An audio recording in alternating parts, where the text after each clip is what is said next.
What up, Spartan? How are you today? Welcome. Welcome.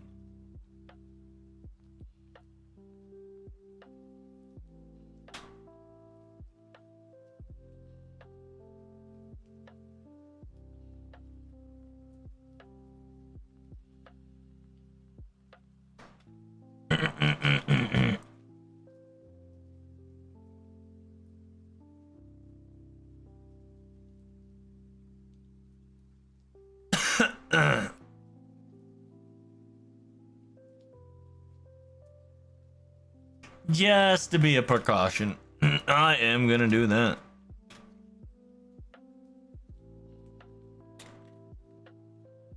There we go. Oh, don't forget the hashtag now.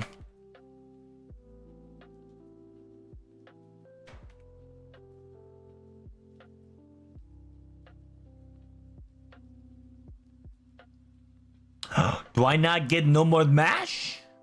Oh my goodness, no more mash. I get the mash. So cute, ne? So cute. Alright. Oh, I can play Monopoly Go? Say no more. What up, Bernie? What up, Analog? You spread the word. Hey, somebody on that kick. Somebody take that bitch out. That's a bot. Get him. And make sure you guys, if you are in my chat, make sure you type so you are quote unquote count as a viewer. Because for some odd fucking reason, Twitch has decided to be a weirdo and practically ban all the lurkers and approved all the quote-unquote botters. So I need you guys to do me a good favor and type in the chat for me, whether it's emo, whether it's a or anything, to make sure that you are a user base that is Bing chilling in my chat, and then you can Bing chilling along the way. What are we doing today, Trubs? Well, if you read specifically what I did, my good friend, we are going to be cooking. We will be cooking. Reading that good old Famitsu article you've been waiting. When did it came out? It came around 2 hours ago. Took a shower, took my, run, all that jazz. So had to do what I gotta do, brother. Give me a second. Jesus Christ. So many shit is popping up. Oh my god. Holy shit.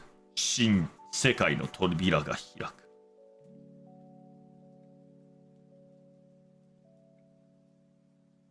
Oh, fire. Planet. 7. Ocean. Vortex. Giant. Glamorous. Stardust. Alien.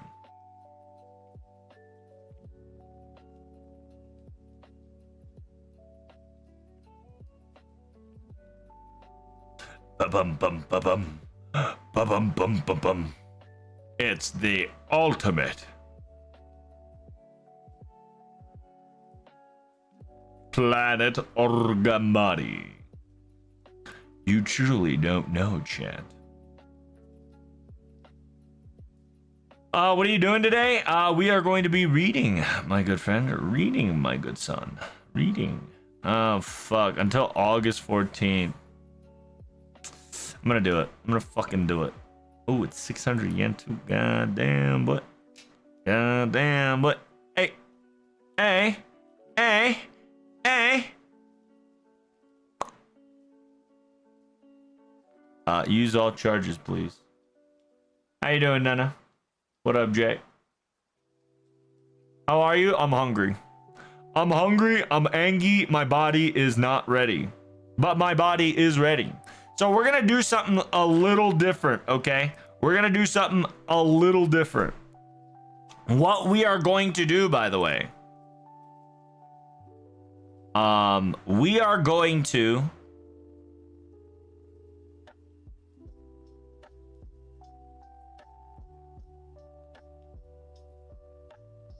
Is it the right one? I don't know if I did. I gotta.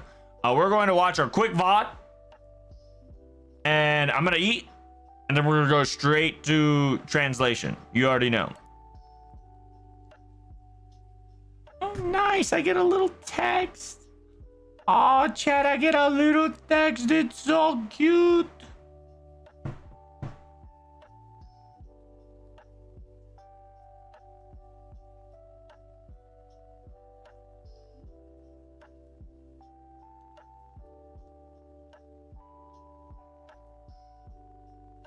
Yes.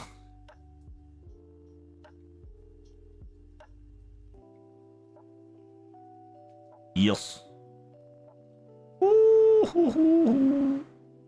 Proof of purchase has been completed. Excellent. Now, chat, we are cooking with gas.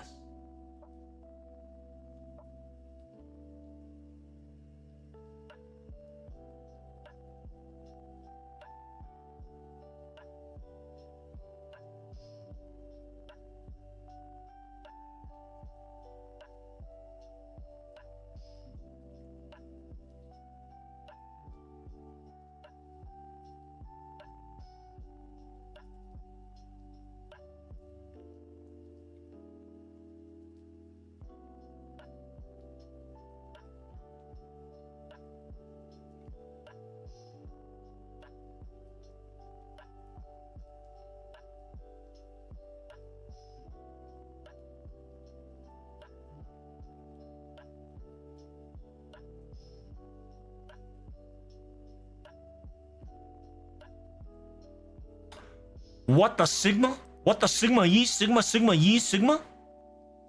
What's going on here, chat? What's going on? What's going on? What's going on? What's going on? I am like so close to crash out. Why is this not working? What the actual fuck? Oh, there we go. We got the Famitsu article back online. Thank God.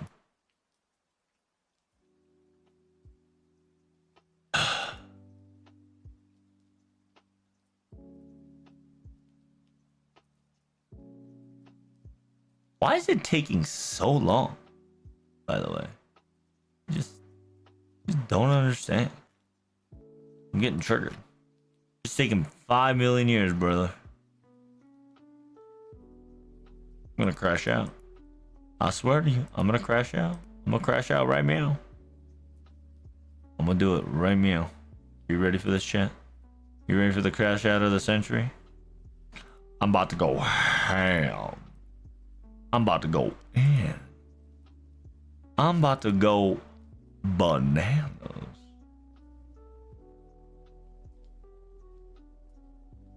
Son of a bitch. Can I not paste, post pasta? Fuck it. Whatever. Esto, give me a second here. Give me a second here.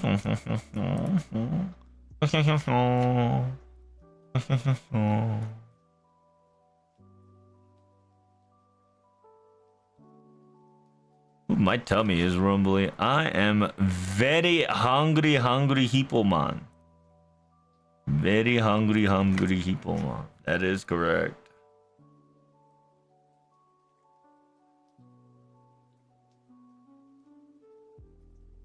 Now Fate Hollow Ataraxia is in my library. Yippee. Hey, listen, I ain't gonna lie to you.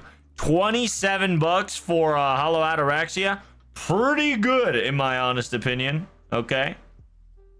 Pretty good. I highly do recommend it for sure. If you have not done your thing. It is definitely a steal. All right, so I got the Famitsu article ready.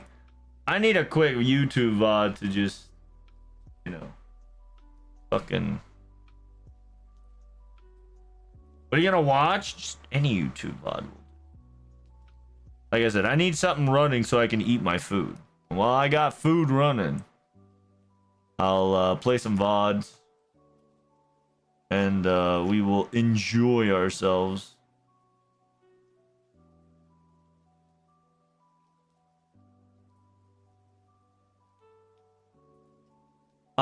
Recommended not getting a DMCA variant, obviously.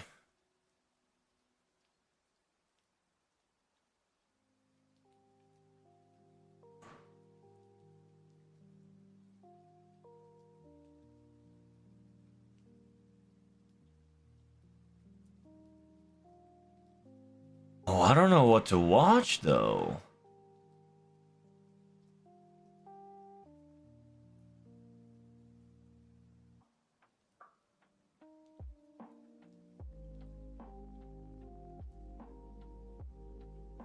Watch that? What is that?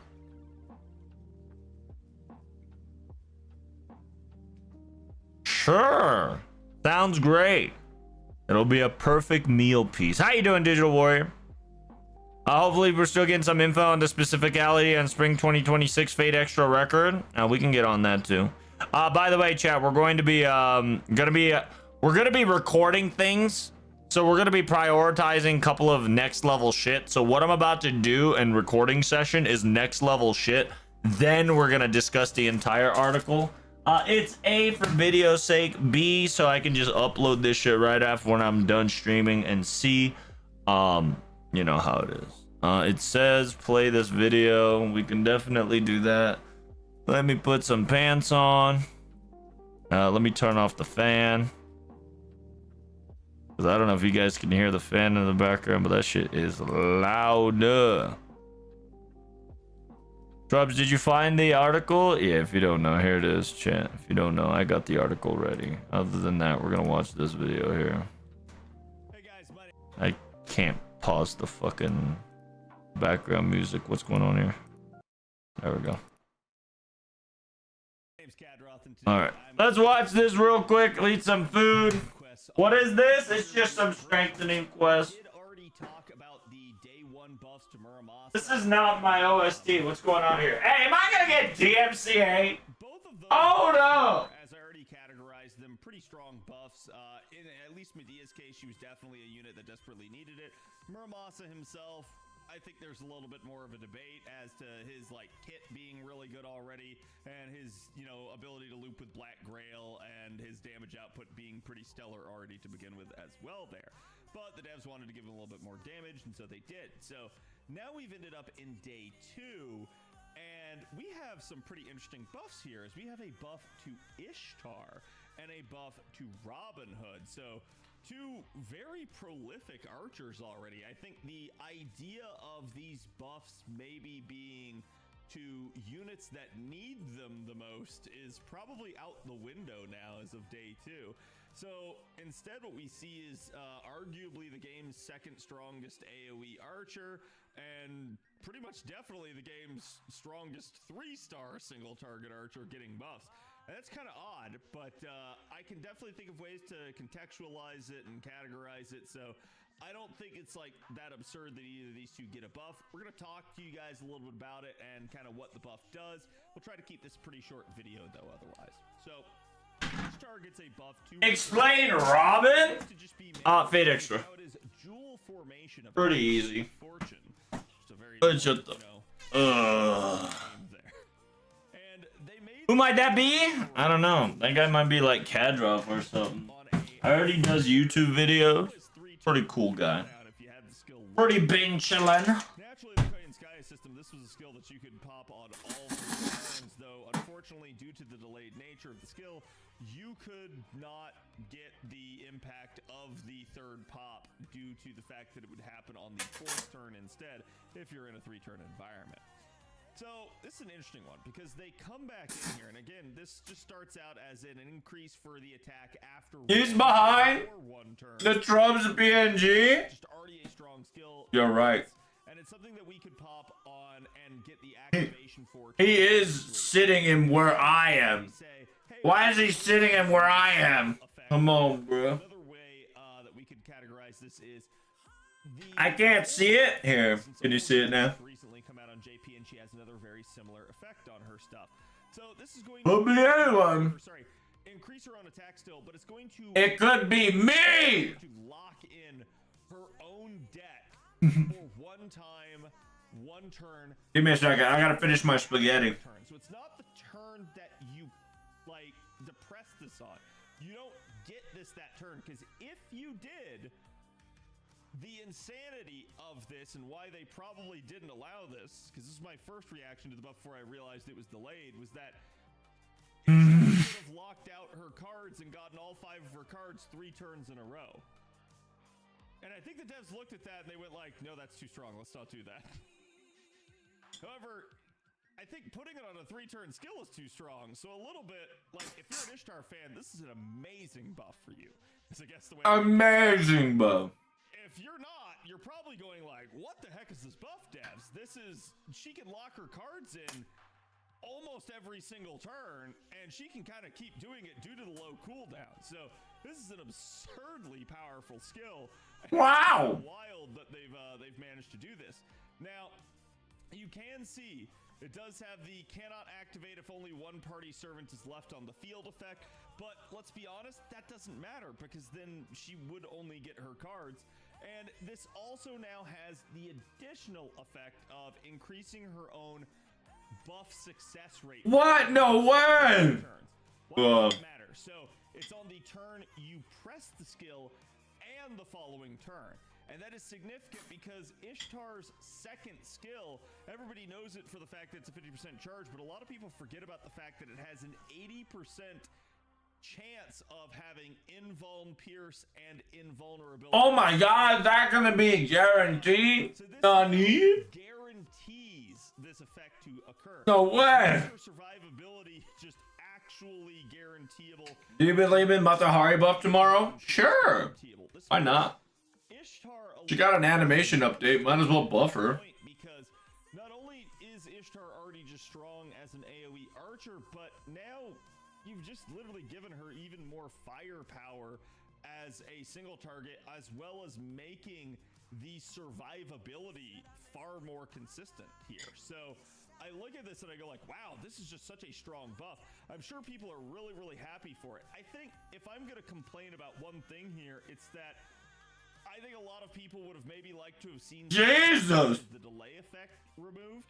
Maybe make it a little bit more like, almost like Melt's buff, where it is both the turn that it gets depressed on and the turn after.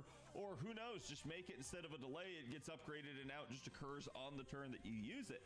I'm sure people would like that to a degree, but I think the devs just said, no, we're just going to basically give her this effect because a little bit, I think this is... What about Regin? Ward Sure. off and fight off some of these external... It can be everybody and it can be anybody. But you can also say whoever got animation buff is gonna get a buff. That's just fact. Like, erode the actual archer niche.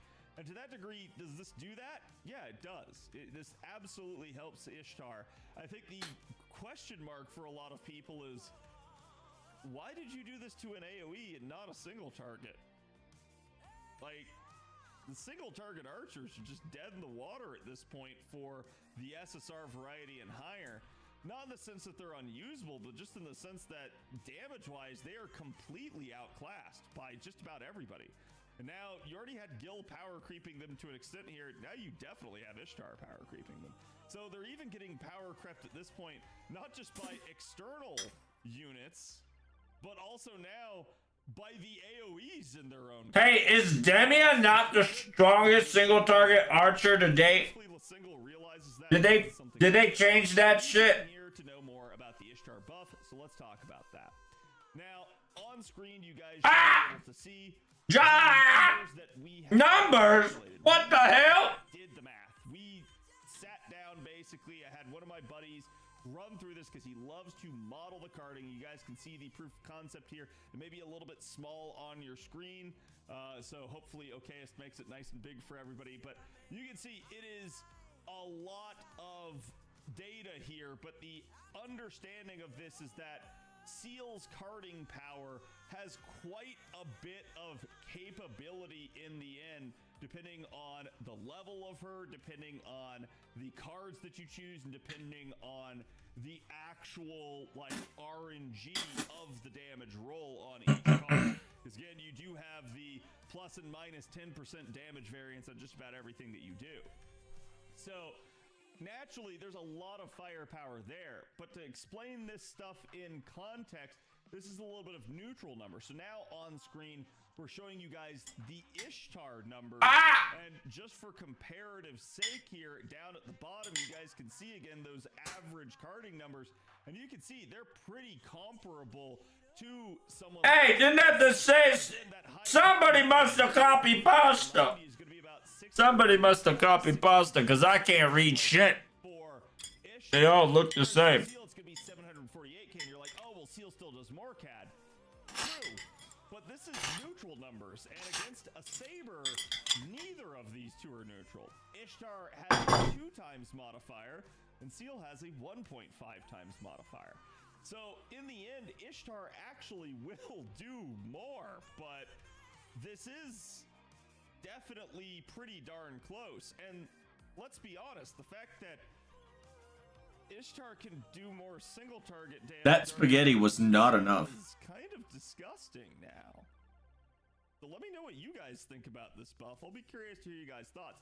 Definitely, she's going to be a fun unit to use, and my Ishtar needs more thighs. absolutely be happy to have this buff.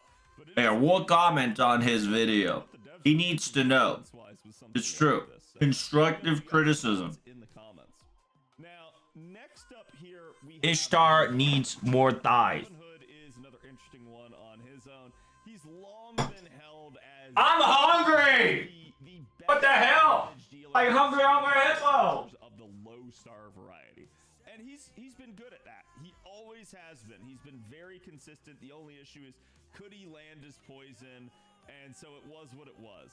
But they kind of come in here and they buff his golden rule, because his golden rule was kind of his weakest skill.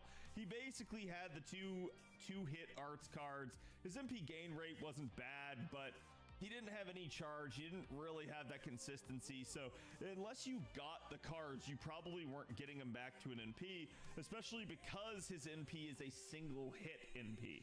So you're not likely to get a whole lot of refund with him and get back to another one. So he had some sort of like consistency and like repeatability issues baked into his kit.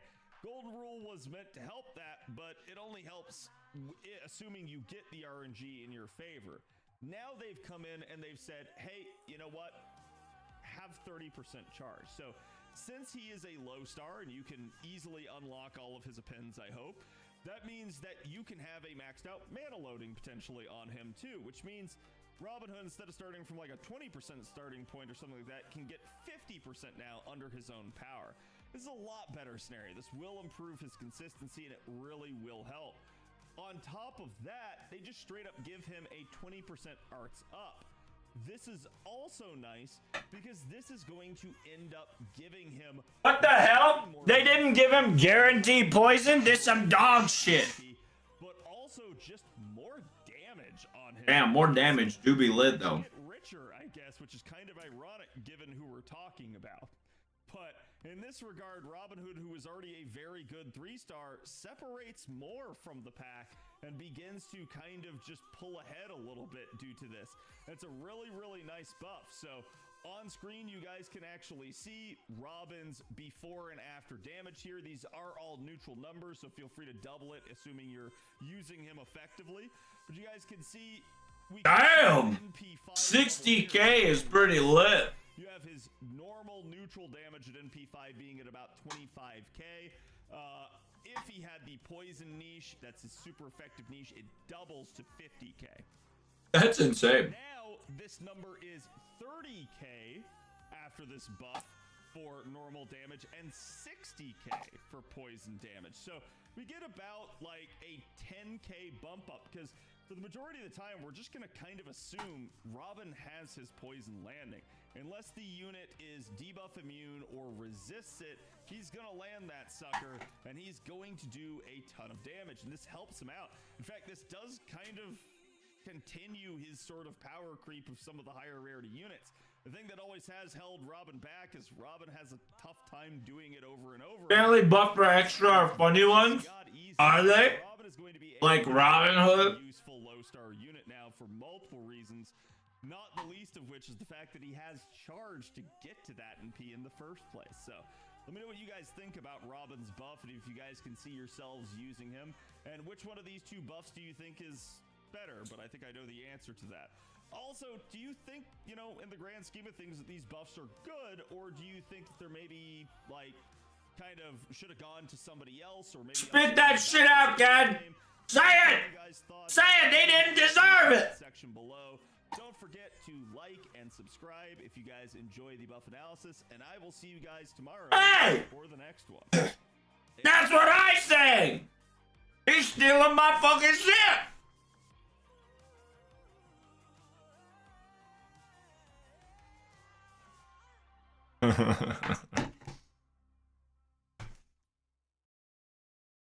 Very cool. Did I like it already? There you go. Hit you with that real quick. If you guys want more.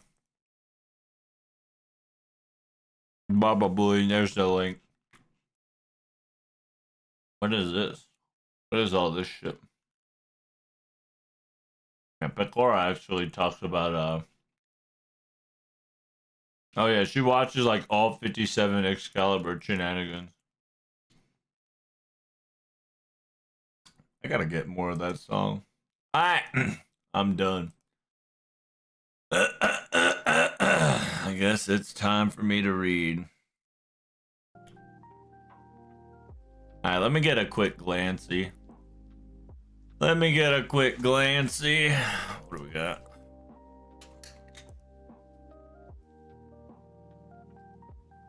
Oh, nice. Yeah, the first one and second one. By the way, shit's coming out in October.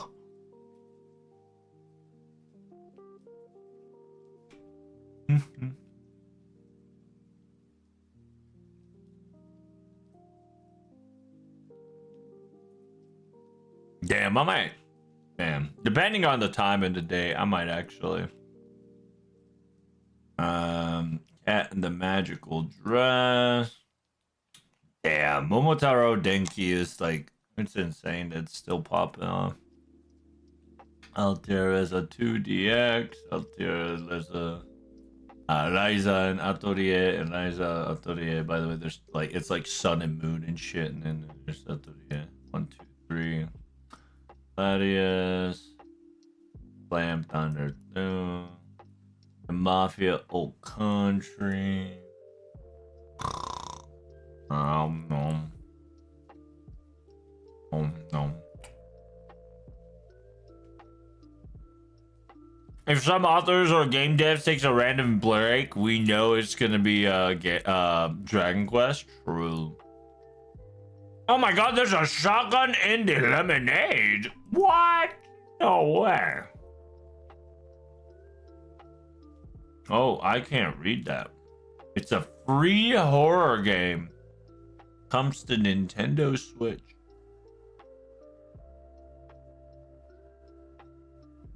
Aquarium wa odoranai. The aquarium doesn't dance. Oh, it says it in English right there. I'm fucking blind. The aquarium does not dance. Horror game. Retro. Very cool. Damn. They fucking spitting. Mario Kart World. Yes, sir. You know the classic $80. Got him. That's what he's practically saying. $80? Got him. The Countries of Dragon, aka Rune Factory. Very cool. Night Rain. Very cool. I'm pretty surprised that FGO was in the middle of the article. I suppose it is the main visual, so there it is, chat. The super main visuals. It's been 8 years since the beginning of season 2. Holy shit.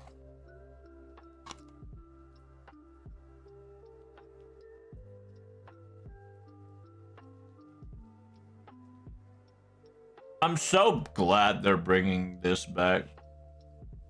It's so true.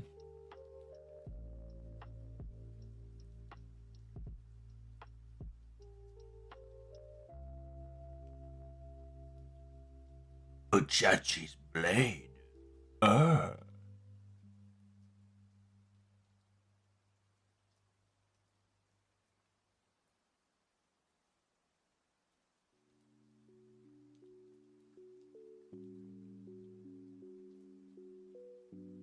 Oh, look at all the NPCs, bruh. Let's go.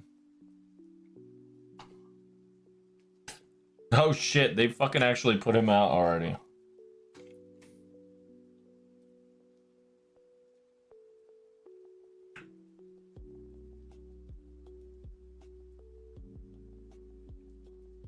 Oh, by the way, from here on out, it's spoilers. Be careful.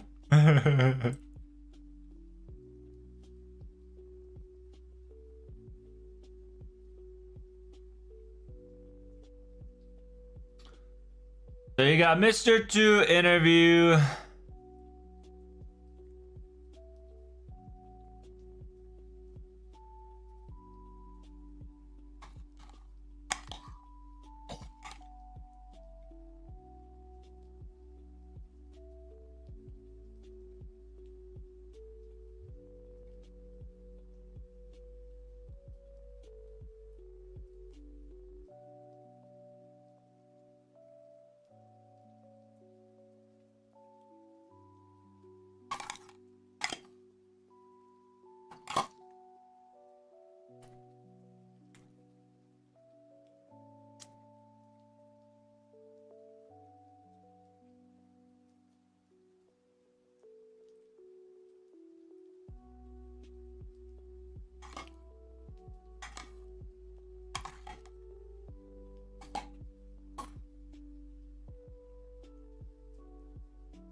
I mean, if you want the TLDR, we'll have a recording of it. Obviously, it's the reason why I fucking am doing this. Fucking NPC archive is insane.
Hey.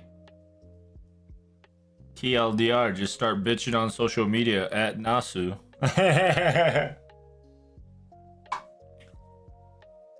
There you go.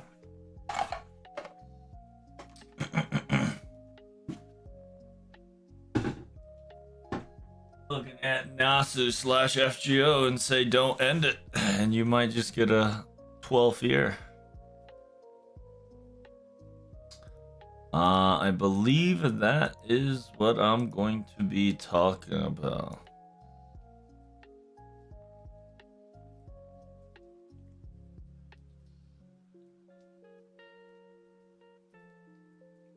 Oh, so they did Yoshiki bad. Oh, whatchamacallit? Oh, I see.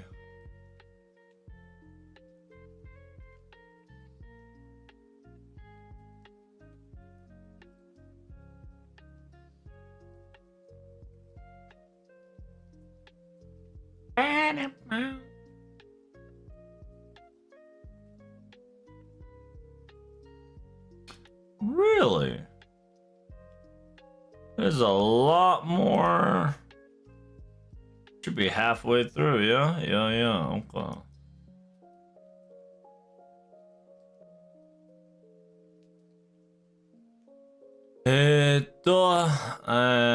ファミツフェイトグランドオーダー、記載の集会、興行再送集、ダウンロード、ブックアカウントを持っていない方はこちら、持っている方はこちら。10円 DLC. Oh, so literally all the interviews from day 1 and 4th, which I technically have all of them. That's pretty cool. The back numbers. Very cool. Very cool. Elden Ring.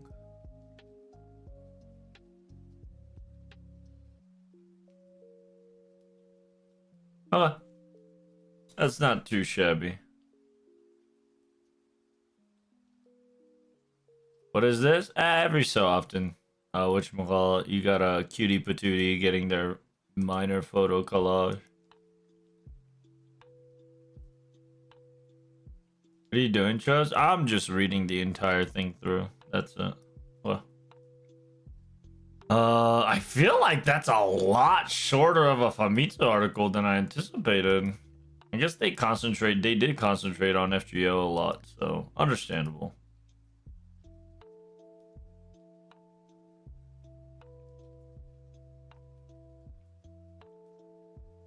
So there's Mr. 2.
Hey, that's actually a pretty good idea. Everyday motion, excited. ということだけ、ホーグの症状を非常に対応してですね、地球大統領にホーグとして、ホーグは違うよね、トントンあり、とても苦労しました。いや、もう本当について話を出す。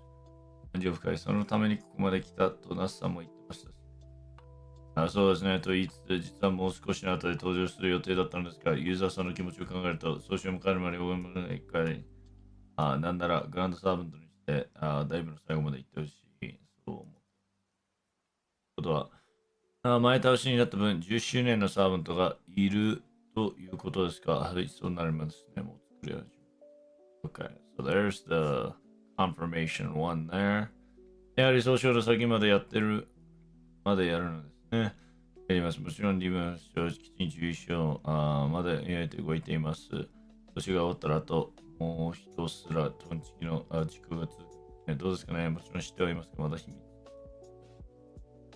そのあたりを含めて最後に総称への期待のコメントを、何も言わないね。何も言わない。ね、みんなやりたいです。終始の攻略、みんなで、お題へに行きたい。それしかないね。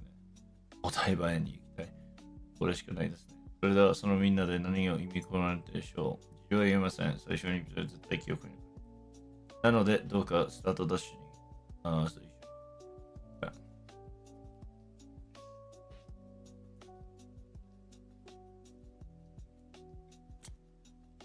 All right, ladies and gentlemen, welcome to the recording session. This is going to be right off the bat, so I hope you're ready. Mr. 2, Mr. Kano Yoshiki himself has answered these types of questions. Now, the interviewer has specifically asked, will there be 11th anniversary? Mr. 2 has specifically says, that is correct. We've started to make servants, right? Because if you don't know, earlier on, Mr. 2 speaks about how Olga Murray was pushed to Annie because they wanted to let the user base have Olga Murray early so they can enjoy Olga Murray and use her in the final battle as well. And then he specifically asked, because Olga Murray was pushed forward, there is a servants enough for 11th Annie. And Mr. 2 says that is correct. We are already in development. And they specifically says, and the interviewer asks specifically, it says, I knew it. I knew there was going to be something ahead of the final chapters. And Mr. 2 specifically says, yes, of course.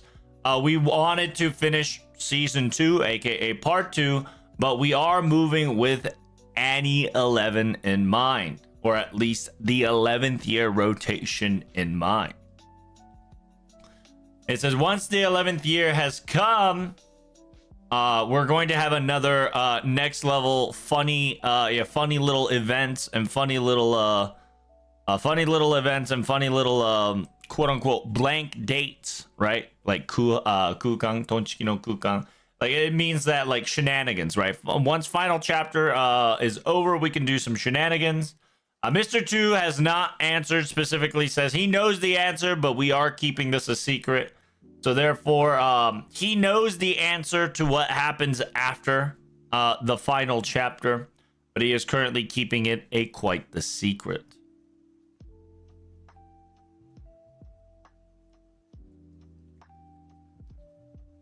The interviewer specifically asks anything to excite you to the final chapter. Mr. 2 specifically says he won't say anything. He can't say anything, to be honest. There's a lot of things that he could describe his word for, but he's not going to say it because he wants all of us to be there and all of us to do it without getting spoiled. Want to conquer final chapter together and then go to Odaien, which is like the big circle. And then ではそのみんなでに何か意味を込められているのでしょうか。詳細はありませんが、一緒にプレイしたように。So, Mr. 2 has specifically stated he's not going to explain it, but we definitely want to get to final chapter. It will be in everybody's memory. So make sure you guys do your start dash, get to the main story, and get to the final chapter, meow.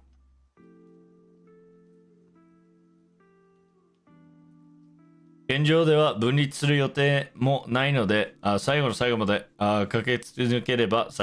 said they are not delaying from the factor.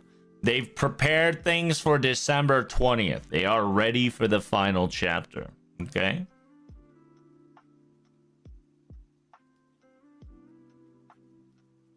Simultaneously, Mr. 2 has ended the word saying, I've been the season 2 guy for 8 years. And he believes that it has been a bundle of quite the success. At the same time, ending a season 2, right, would feel a little sad. He once again reiterates that this in second chapter, right, the last chapter of season 2 is going to be a large, super large event. So I hope you guys are prepared yourself. They said that once the final chapter is released, I think we're all going to cry. But he does alliterate as saying that, no, I'm actually crying in these past few moments, including anniversary. Because up to this final chapter, the path and the roadway was very long, right? It says, I distinctly remember from the very first chapter of season 2.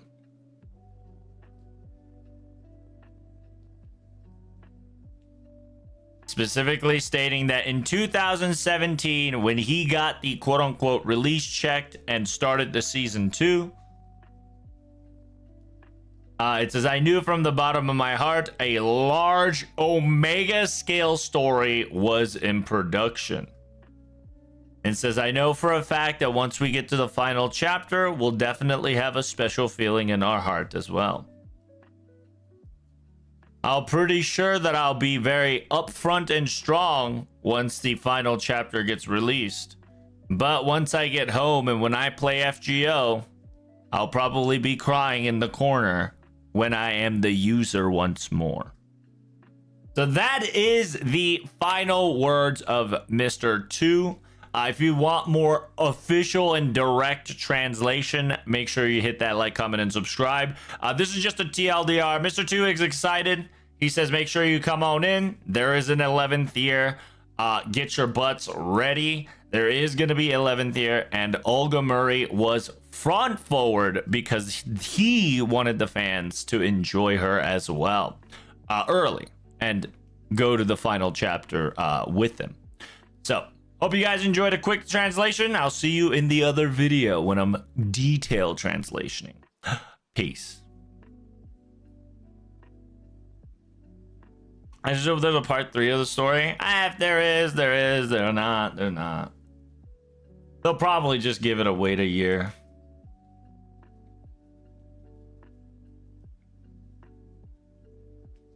Probably NASA's gonna take like a year break and just be like, what to do.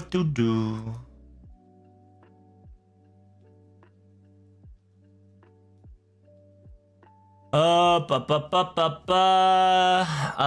2部終了後の展開はユーザーに委ねられた未来大勝負について気合を今日まだ開発中ではありますが、これまでの指示して全ての答え抽象皆さんが納得できるエンディングすべく新しい試し込みを盛り上げながら作成を進めています。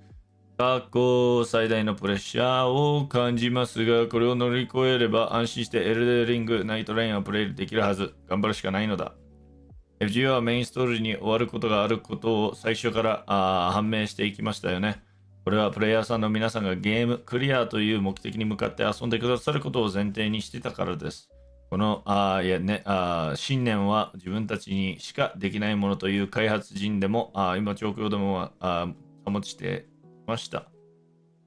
10年間このゲーム関わってきたとして最初に目指した目的地まで最高の形で皆さんを導きたいと思っています。できるだけ多くの方にぜひ一緒推奨を体験できてもらいたいです。一部の推奨で他のソーシャルゲームと同じに試しにする前に一番初めにやったトロフィーを僕らの手にという野望を持っていました。ダイムもこれとも同じモチベーションでやっています。ちなみに得意点の F も含めて終章が全ての謎が解決するんですが、ある一つの空白を除いてですが、ある一つの空白を除いてですが、本来本家の謎は全て解決します。最後のユーザーに皆さんにお詫び最後にユーザーの皆さんにお詫びしないといけないことがあります。今年の実際イベントスケジュールが様々な組み合わせや仕事が入った関係で、去年の発表した今年の実際予定のサーバントのシーレットのうち、1機分だけ来年にずれてしまいました。1機だけ残っていると、あいつがラストなのかって思ってしまうよね。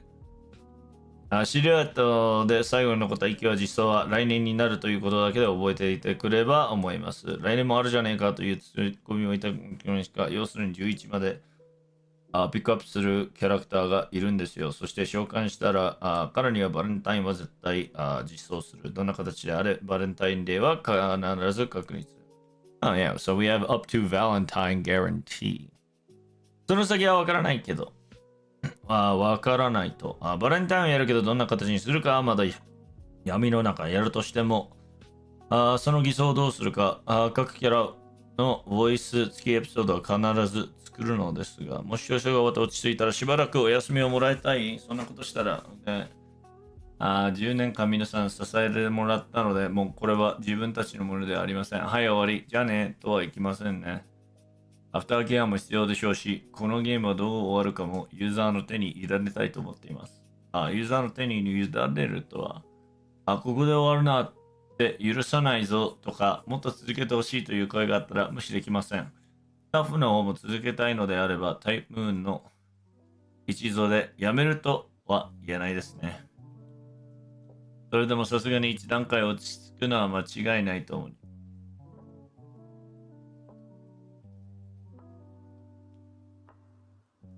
やらなくてはならないことが初めからあって、そのストライクボールがきっちりとミットに入ってくれたら、あとは延長試合というか、もう勝利も敗北もない。とりあえず最後の1球をどう綺麗に決めるかが大きな山場だと思います。それはスタッフにとってもユーザーにとってもそうです。心に残るものには、心に残るものには何なのか、なんか終わったねとなってしまうのか。終わらせるか終わらせないの目標となるユーザーの声はどこで判断するんでしょう。 SNS が気になってしまいますね。だが、どうしても対応はすぐにはできないと思いますが、できるだけ速攻、数作にいろいろな情報を頑張って進めていきます。多くの方がいわゆる抽象を遊んでくれたということそのものがユーザーの意識であろうというふうにも思っています。総称の終了後も FGO はまだ続くかと思うんですが、やりたいことはありますか？まだ続くと思うのですが、やりたいことはエルデンリングって言ってるんでしょう。もちろん10年間応援していただけそれなことはできません。これまでの財宝をさらに開発させていきたいですし、タイプムーンとしても止まっているプロジェクトも進めていきたいですね。忙しさにかまけてやってこなかった家の掃除や修理、メンテナンスやらなければいけないと FGO を運営していたきで本当に多くのことを後回しにしてきました。例えば自分の開発環境もかなり古い状態で止まっているので新しくしなければと思っています。他にいろいろあるのですがあまり考えたくないですね。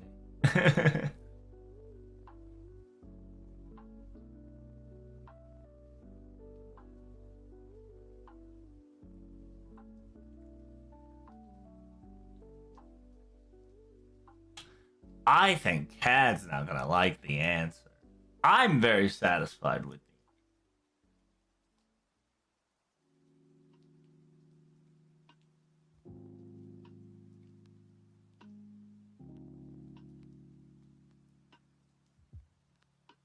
let's see.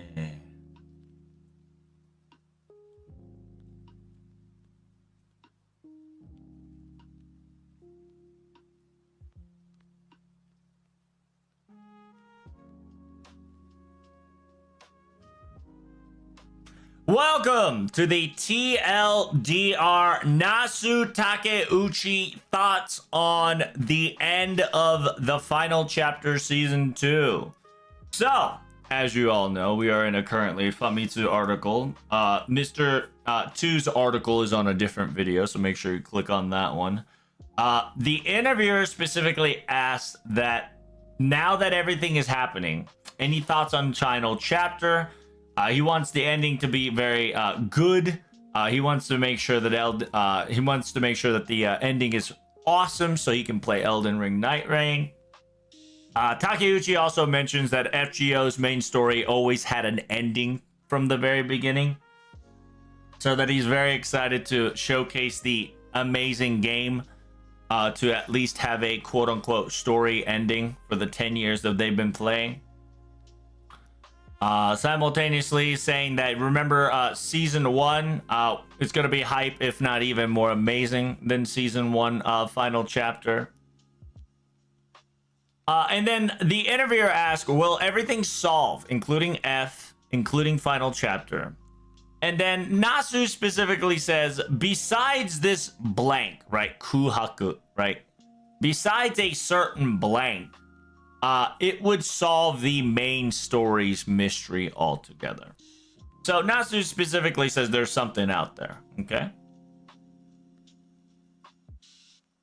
And Takeuchi would like to apologize to every single player in the beforehand, stating that the event schedule servants that's supposed to come out, they had to adjust it on the last minute spot, meaning that the quote-unquote yearly silhouette servants, one of the yearly silhouette servants has been derooted. Anyway, one of the servants got bumped to next year. And so if you do not see that shadow, yeah, rerouted, that's the word. So rerouted.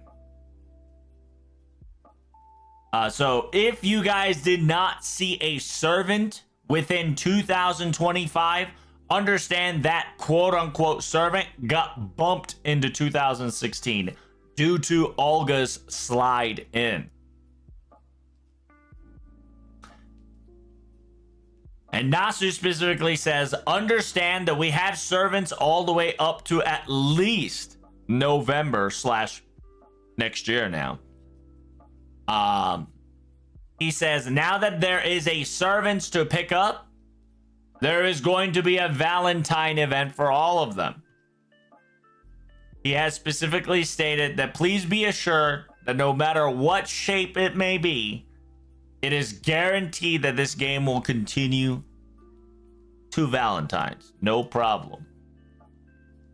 But Nasu is not going to tell you what the Valentine is going to be about because it's completely mystery. But he does reassure you that everything's going to get voiced. No problem. And the interviewer asked, what do you want to do once a final chapter is done? He wants to play Elden Ring Night Rain. But he also knows that he can't just get up and quit. So he's saying that there's going to be some aftercare. And the game and how it ends will be decided by the username. So the interviewer asked for what's for user base, right? It says if there is a lot of voice that says you can't be ending it here or wanting it to continue, they can't ignore it. And if the staff side also wants to continue, want to continue forward as well, Tight Moon peeps can't just say I quit and walk away, right?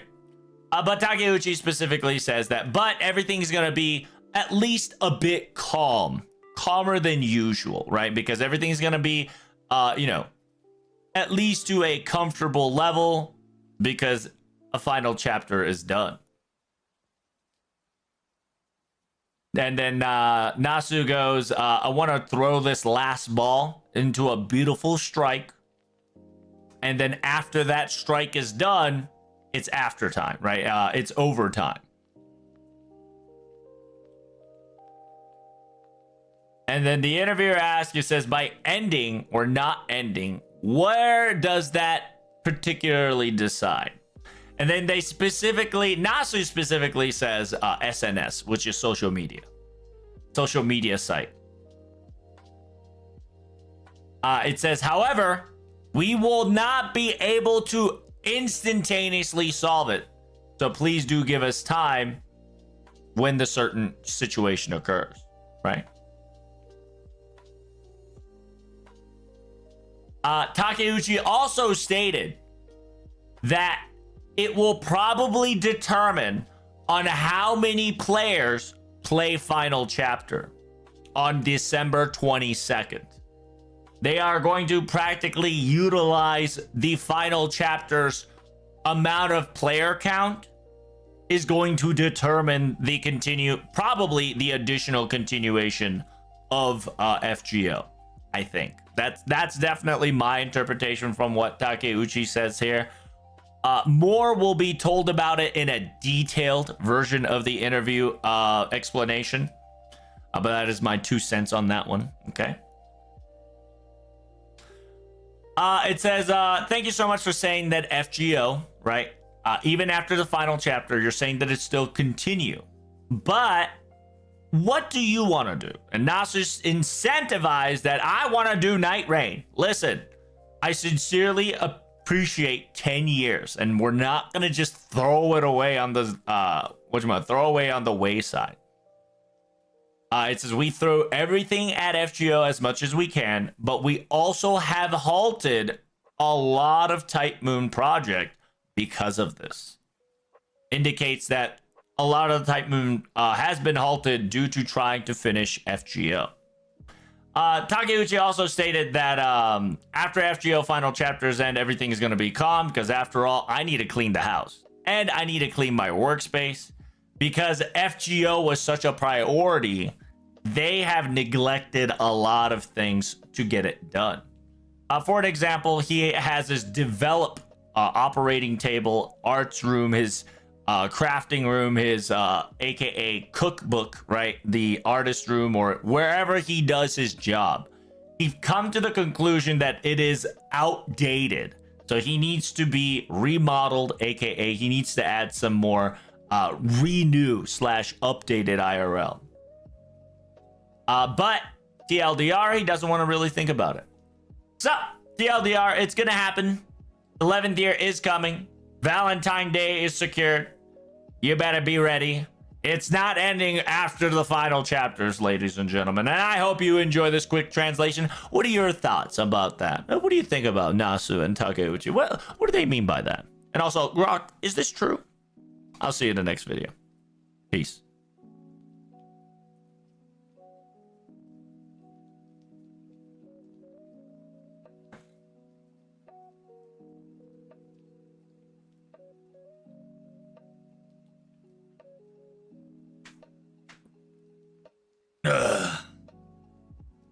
Nasu's trolling just a little bit.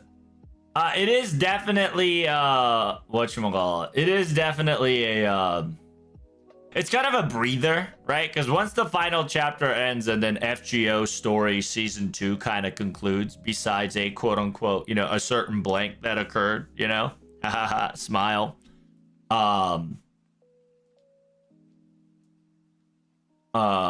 Yeah, like they're just saying that, hey, once season 2's over, everything's gonna calm down. There's gonna be, story up to Valentine. We're probably gonna figure shit out. I want to play Night Rain. He really wants to play Elden Ring Night Rain. Pretty funny. His big dick motivation is to play Elden Ring Night Rain. Understandable. You're right. I didn't like that answer. Oh, yeah, I know you did. But he certainly wants to take a break from FGO for a bit. I mean, he's done it for 10 years, right? It might not have been his main story, but he's been doing it for 10 years.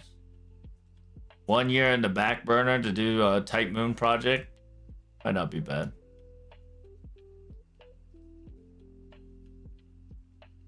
And then Takeuchi is just like, hey, we put a lot of shit in front of FGO, so like I gotta clean and I gotta like fucking repair shit around my house and my workshop. So they are definitely are gonna be a lot more Bing Chiling after 10th Annie.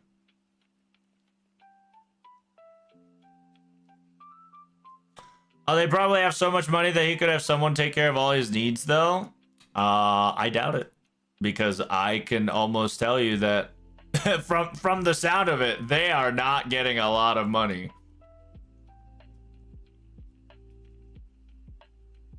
I think all the money is just going to Aniplex. and they're getting paid like like a decent amount. I do wish to know how much they make. Actually, I will know how much they make.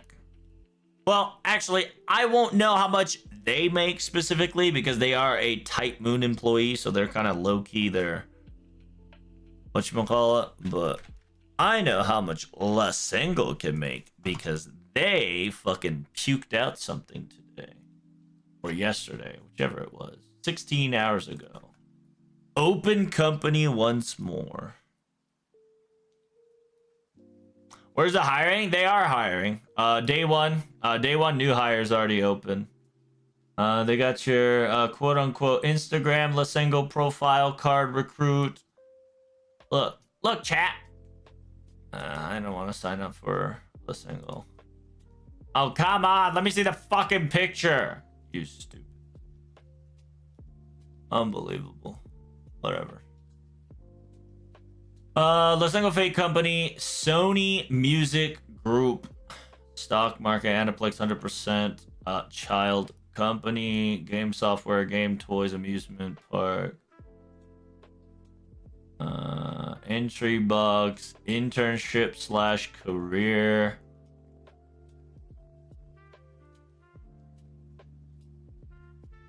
They're looking for about 30 to 50.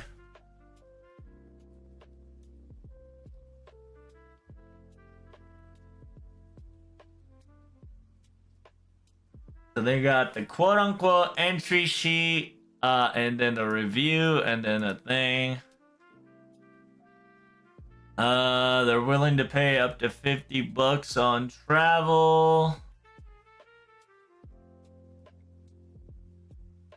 Yeah, so this is open company. So if anybody wants to participate in the open company, they're more than welcome to do so. You'll be able to see 10 or more people. New recruits, young recruits, veteran recruits, team leaders, directors, managers, and boss and sub boss. Yeah, what about last year's data? Let's see what happened to last year's data. They had a planner, engineer, designer, and a fucking...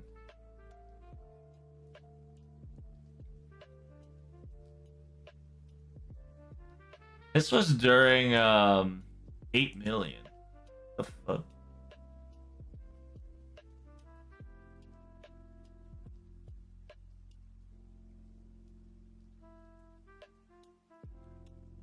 Man, that was so long ago. 8 million? Don't you mean 80 million?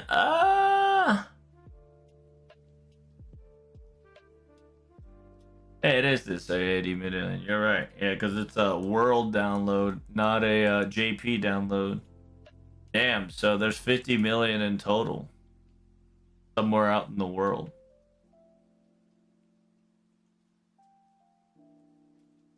Excuse me, Lesengle, tell me how much fucking you make.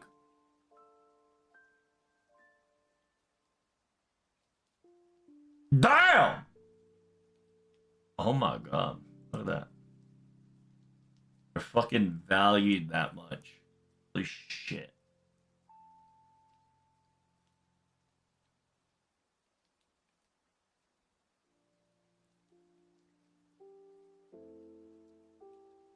What does that mean here? I'll translate it to English so y'all can read it. Their capital is fucking 10 goddamn million yen. It's a lot smaller than I thought.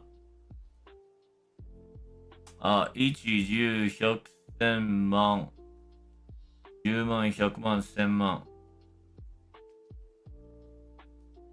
Yeah, I thought it'd be a lot more bigger than that. Right? Capital is not too shabby, but... Alright, I want to recruit. Ooh. Let me recruit, Lesengle. I would love to come in. I'm a new kid. I'm a newbie. Would like to slide in as a newbie.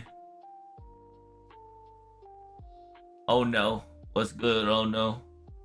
I want to be a... I want to be a planner. With the Sigma. Oh, I can't join in because 2006 entry is disabled. What the fuck?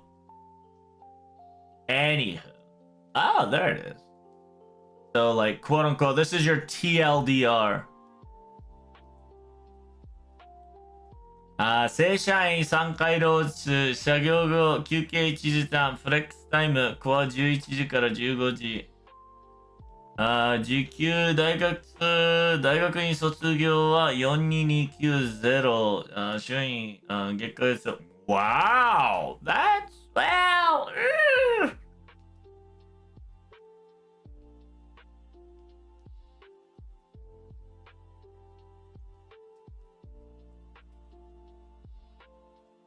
$3K a month is actually not too bad for JP.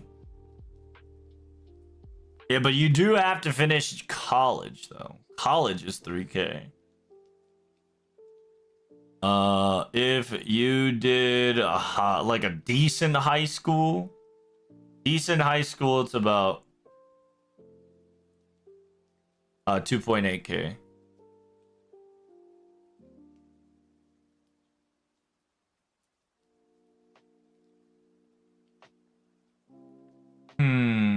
Yeah, you get Saturday, Sunday completely off, holidays, and yearly pays and fresh pays and all that jazz.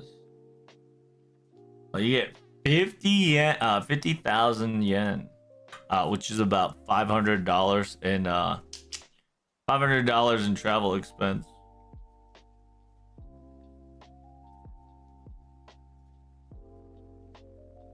Now, this is not like exactly as it is, but it is a guideline, right? The trial period is about 3 months. Graduated from school annual salary. Graduated from technical college, vocation school, university.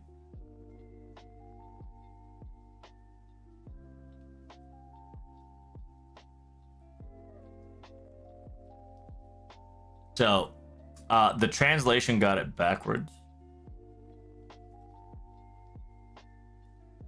But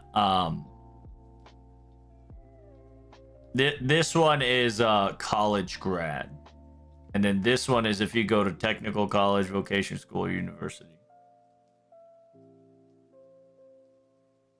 Monthly salary includes 40 hours of fixed overtime allowance. Exceed that will be paid separately twice a year, and then salary increase every once a year. I mean, it's not too bad.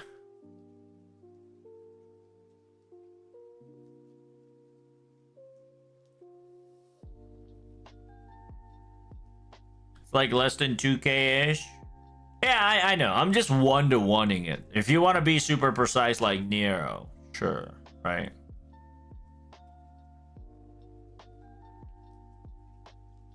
They need more interns to rig the gacha. It's true.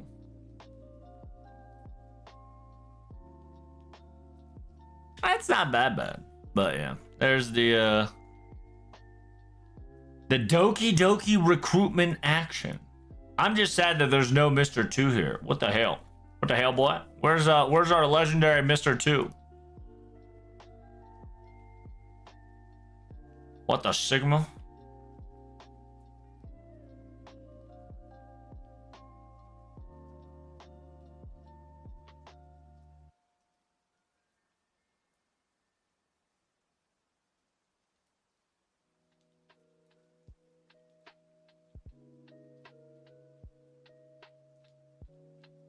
What is this? Oh, it's just QA, data analyst, customer support, corporate, 3D animation artist, client-side engineer,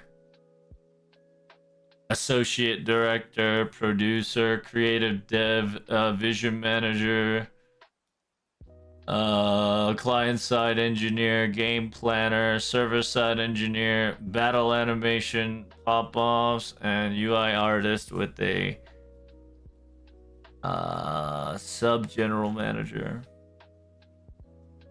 Let's see some Lasengo with numbers.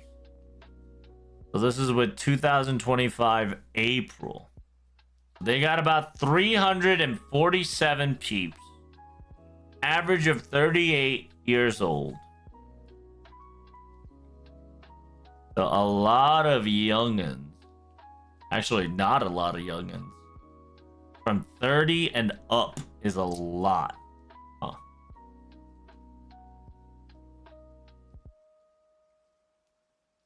Any more animation updates or any more are coming? Not yet, friend. Not yet. 15% are engineers, 30% are designers, 26 are planners, marketing by 15, producer by 2, and then management by 10. There is 69.5, so it's about 70-30 male.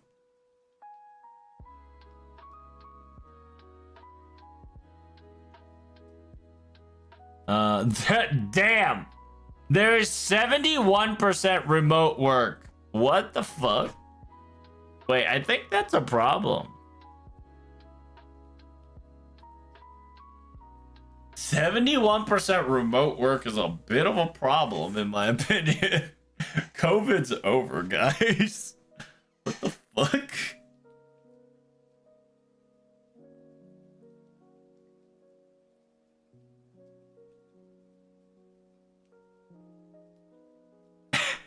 Average overtime is 25.6 hours is insane. You seeing that shit? What the fuck?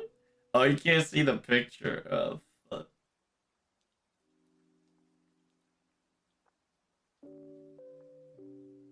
In addition to annual pay leave, we also offer refreshment leave that can be taken anytime. Other special leave system that provides game creation balance.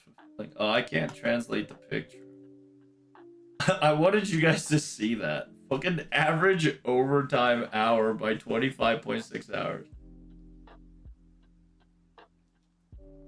Homework slavery? Is it really slavery without homework, though?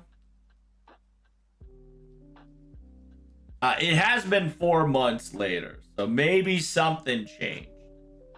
Is that month or per week?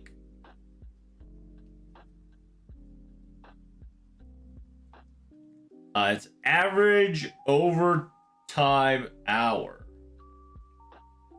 And I don't think it says anything about week or year or month. That's just within the year, I think. I think it's 25.6 overtime per year.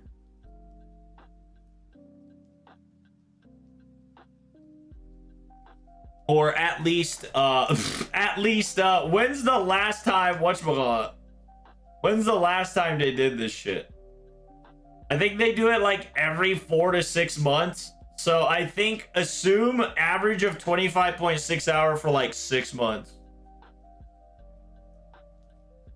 So it's not like the craziest number.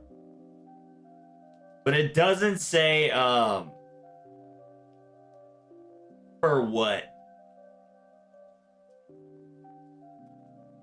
Because this one's how many days of vacation shenanigans. Vacay will take 6.5. An hour of hacking on guild. Wow. Got a little distracted, I apologize. But see, the thing is, Takeuchi and Nasu is part of Tight Moon. So, like, I don't even think they're, like, I don't know how the money is being distributed in Tight Moon.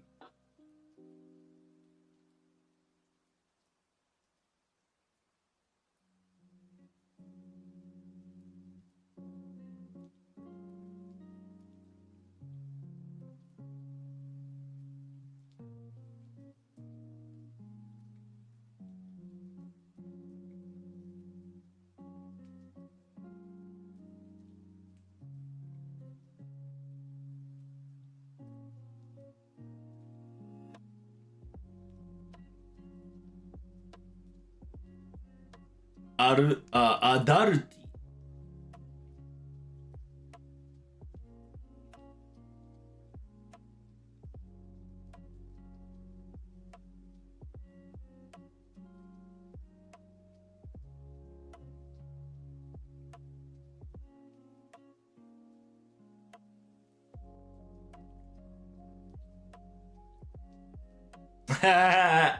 This time we went for Castor Coup.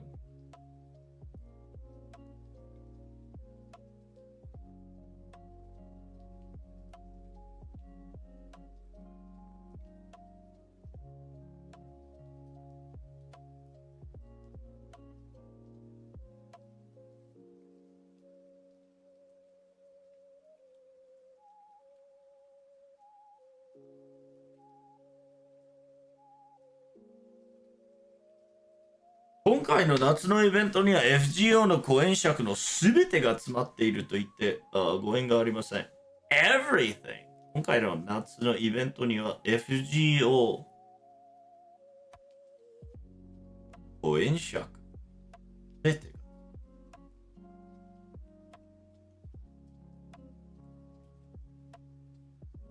がEverything 公演尺。今回の夏のイベントには FGO 公演尺の全てが詰まっていると言って過去ありません。So this summer event's gonna be about 公演尺。Obviously with the welfare, but interesting.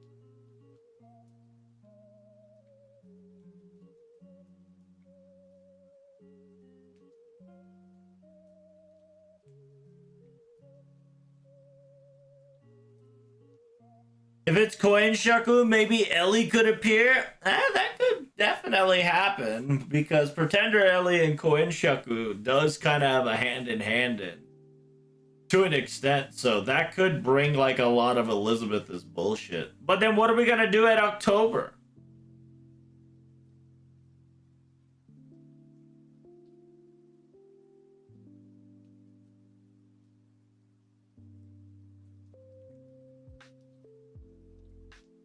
Is this swimsuit event gonna be a comedy? Oh, okay.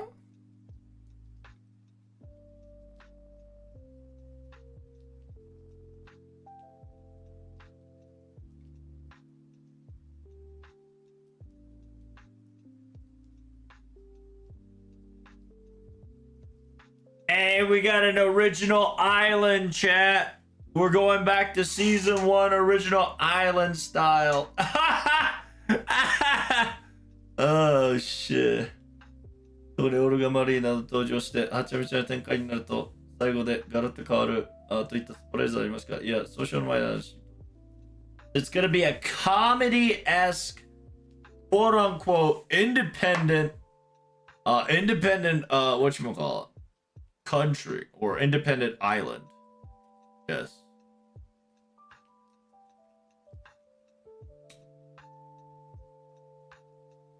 Independent Democratic / Republic Island.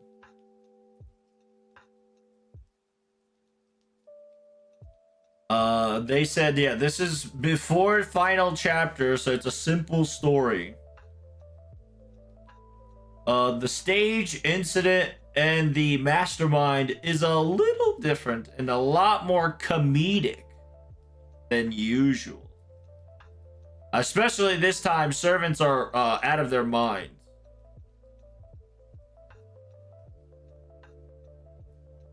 Hogue も間違ってもメインストーリーのボス戦で使わないでねというくらいのものの最後はちょっと Even the noble phantasm, don't use them during a main story boss battle. Mile. It's just that silly. The last but not least will be hilarious. It's out of control.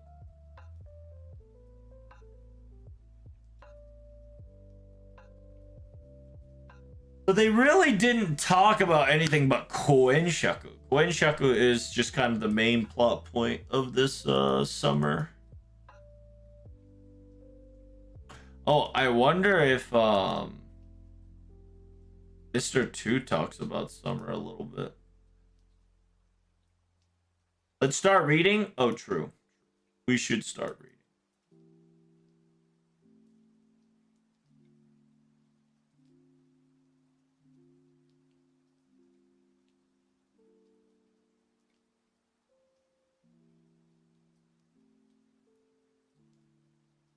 Is it El President Ellie? That could actually work.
Oh, he doesn't talk about summer. What the hell?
Oh, that's some good news for you guys. There is no additional servant coin gimmick. So, no servant coin. No servant coin additional gimmick.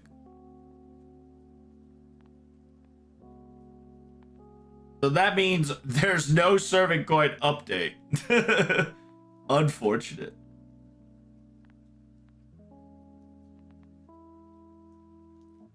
Oh, it's whatchamacallit. The interviewer asked, 今後サーバントコインの追加で、要求されることはありますか？ありません。なので、収入できたものは全部使っていただいて問題ないです。So the interviewer asked, is there going to be additional gimmicks with servant coins later on? Mr. 2 says, no, there is no additional gimmicks. Please use all your servant coins. No problem now.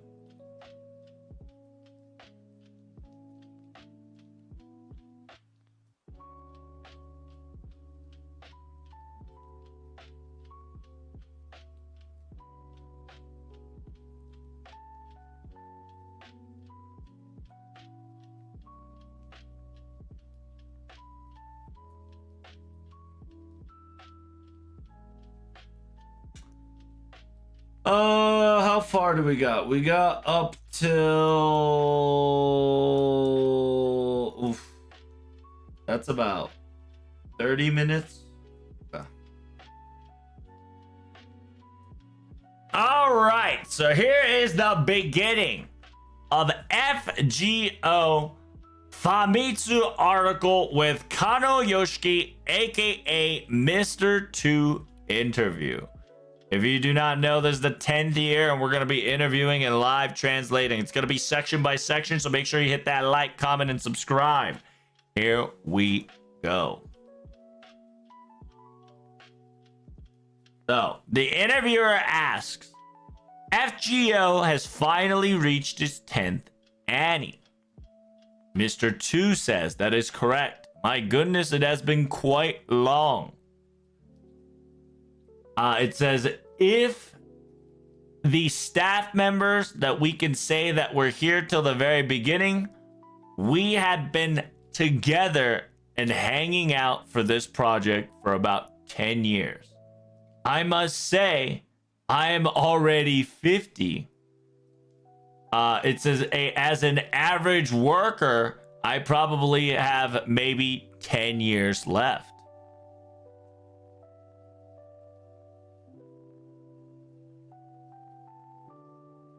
And then the interviewer asks, if you got 10 more years, can we get to 20th anniversary? Lol, right? As a joke, right? It says, can we ask you to do 10 more years of FGO?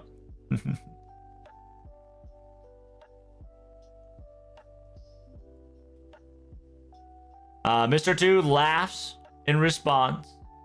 It says, but to be perfectly honest, the first time I stepped on stage around the 3rd anniversary, I really didn't truly understand and felt what it meant to be reaching for the 10th year. But I now know that we've spent quite the extraordinary amount to get this far.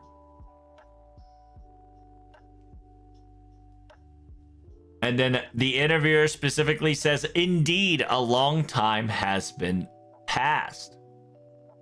In this 10 years, looking back, what's the most impressionable thing that you can remember?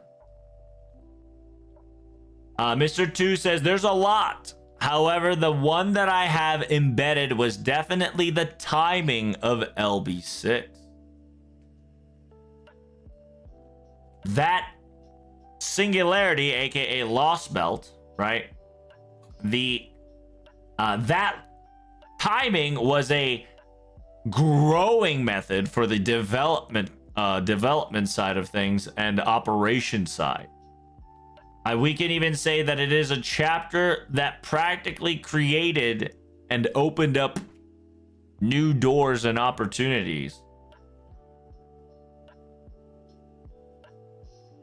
The sheer amount of scenario, passion, and volume of Mr. Nasu was so large.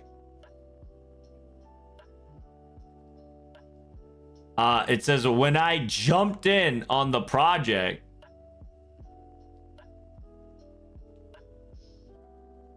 I was a little bit worried that I was not able to project LB6 properly with the current, with the back then operation development team. ボリュームが大きすぎて、私がプロジェクトに入った当時はあの章を十分に表しきれるだけの開発力はなかったんです。でも第2部6章をきちんとユーザー様方に届けるには、制作が始まるまでだけではなく、制作中にもチームは成長しなければいけなかった。So yeah, so at the very beginning, right, essentially Mr. 2, when he started the project, he did not have enough development staff or power to properly project or give emotion and feelings, kind of like construct LB6 the way they were, okay? But because in order to properly give out Season 2, Chapter 6 to the user base, not only we needed to upgrade the production team, but also the development team and the production team also had to grow as we went along.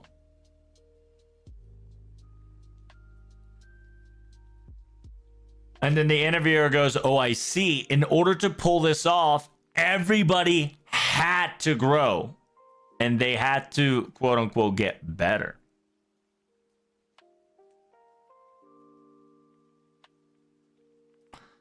And then Mr. 2 specifically says that is correct. Because we were able to create that chapter, LB6, we were able to increase the scale and the capacity and our capability. 自分たちの能力がカパシティの大きくスケールアップできたと実感しています。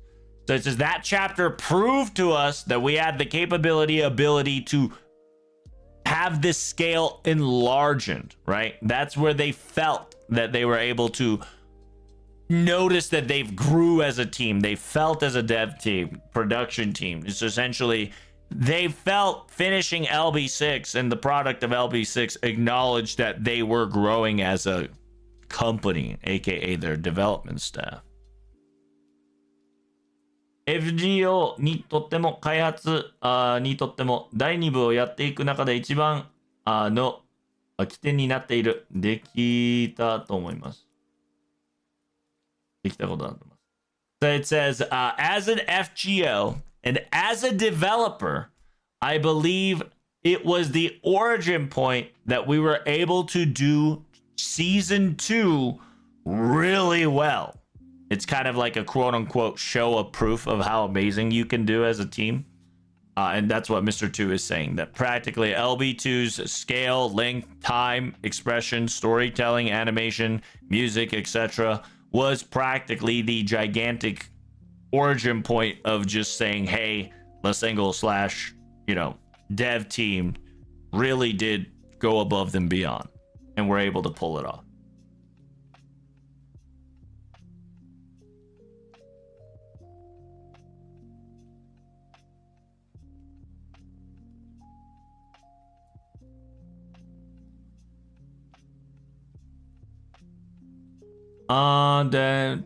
Even Takeuchi, Mr. Takeuchi has admitted that was definitely a turning point or a quote unquote point to remember for, right? It says it's not just us, but I believe Mr. Type Moon and the others, something has changed as well for certain. And last but not least, of course, the Corona pot. The C pot, you know what I'm saying? The owner. And then the interviewer specifically asked from 2019 to 2020, correct? That's around season 2, chapter 5.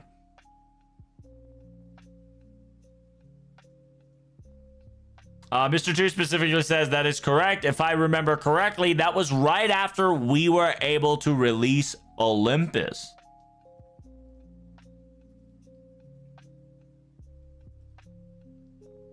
That was when we made our entire development team into a full remote mode.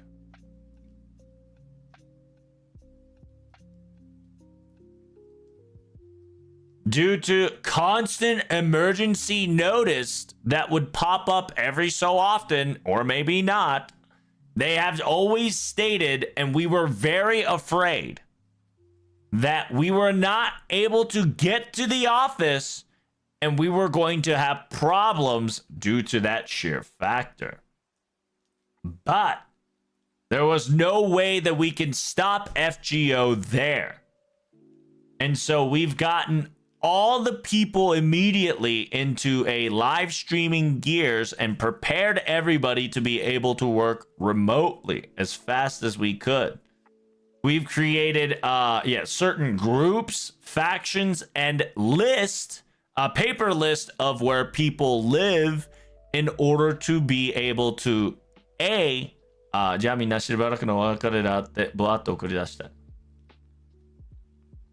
ここで FGO を止めるわけにはいかないと急いで配達の作業員さんを手を締めて開発陣にも住所などのリストを作ってもらい、じゃあみんなしばらくのお別れだってブワーッと送り出した。So essentially, Mr. 2 specifically is saying that due to the fact that they weren't able to come to the office anymore, they immediately switched to full remote, right? At home work immediately. They knew that FGO cannot stop here nor there, so he asked every single like people that can move, right? Move, and like essentially called up its grunts and people to come up with a list of who lives where, what lives what, and quote unquote getting all the like Zoom calls. Kind of essentially created a remote work site online. So people can stream their work and then stream with conversations, and got list of their where they live, and kind of said goodbye everyone, this will be a quote unquote goodbye everyone, this will be a momentarily of absence, right? Because you know they all have to go remote work instead of office work. And then he sent those messages.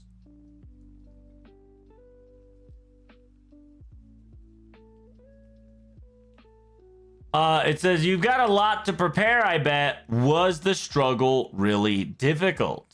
And then Mr. 2 says, that is correct. However, changing it to full remote mode had its benefits, unironically.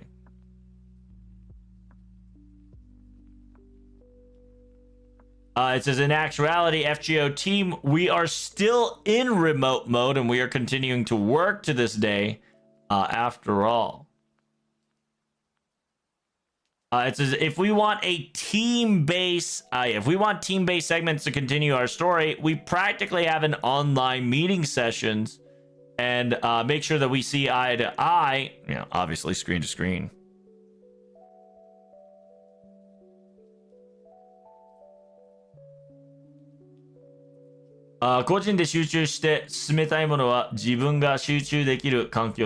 It says personally, if they want to concentrate on something that they really want to focus on, they have their own environment to hone down their effort. というリモートの利点を生み出しながら開発にやっていました。It says because we had these remote values, we were able to continue develop, and due to that, utilizing that effect.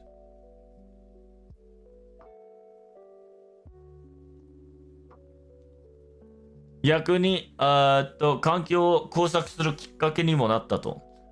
interviewer asks, because of the certain event, right? I'm gonna say the the party, the pot. Due to that effect, you guys were able to quote unquote come up with additional, interesting method to kind of get the team going, group going, etc. And Mr. 2 agrees in saying, yes, we were able to modify a lot of things due to the C word happening. And then the interviewer asked, speaking of the pot of the C, right, aka Rona, this really affected the real live event, and that has been canceled, correct? Can we get more on that? そうですね、東京ドームの開発がなくなって代わりに周年記念の生放送で内部内でやるなどしました。すごく覚えているのが、それよりも前にやっただいぶな小さいスタジオを借りての生放送です。我々に関係者と皆さんと再会できてとても嬉しくて、見やかな会議場での配信ではあったのですが、少しずつコロナを乗り越え始めているかもなと思いました。そう考えると本当にこの10年間、山盛り谷ありでした。思い返す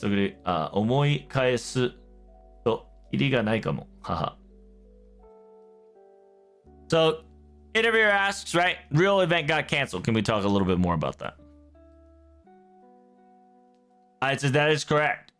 Due to the fact that we're no longer able to venue at the Tokyo Dome, and simultaneously we were going to we were doing a Ken we were going to do a live stream.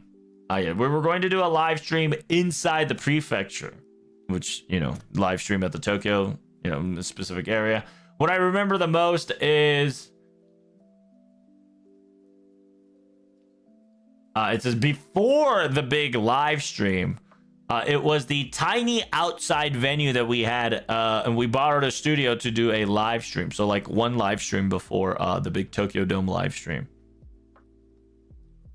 The sheer fact that it has been quite a while for all the like voice actors, staff members, anybody that has been involved into this entire FGO project, the fact that we were able to reunite once more, I was quite happy.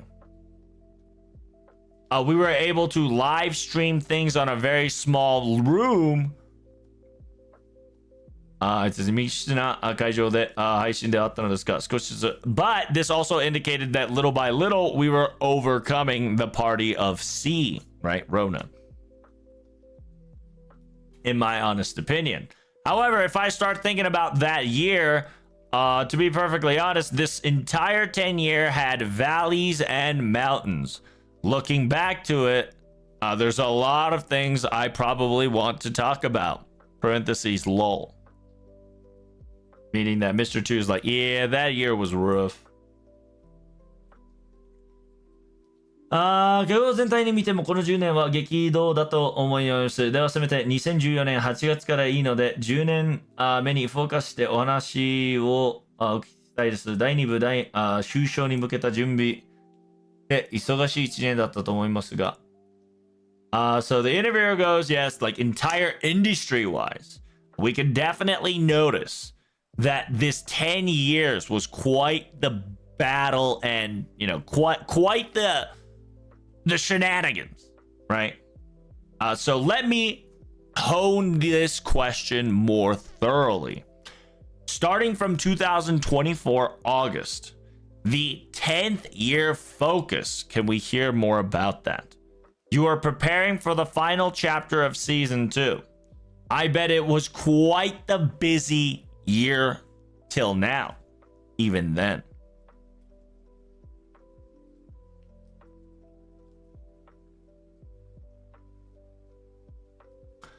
It says, we were able to tell what we could to the user base, and we told the user base everything we've got, and now we've created a straight path to the final chapter. And it was clear as day, crystal clear that it was going to be happening.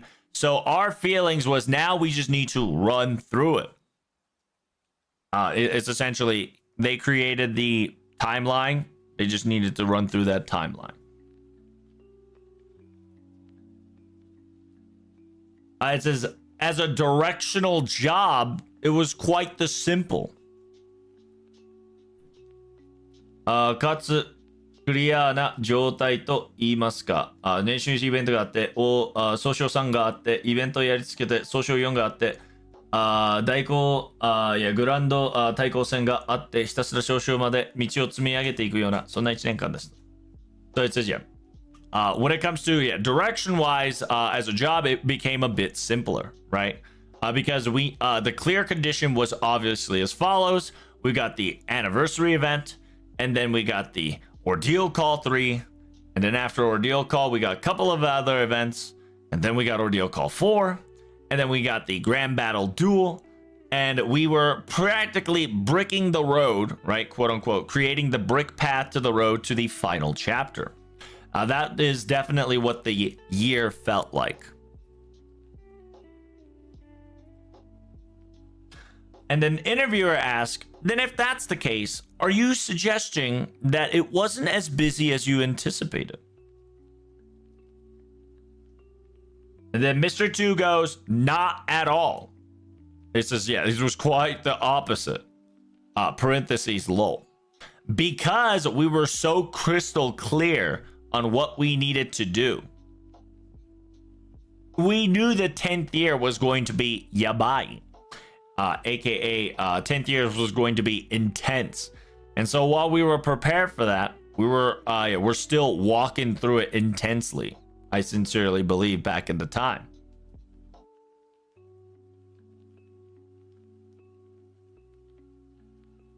It says, yeah, after all, we got two main stories to go through simultaneously: the new system, Grand Servant, and their Grand Servants and their quote unquote animations and their busting them out.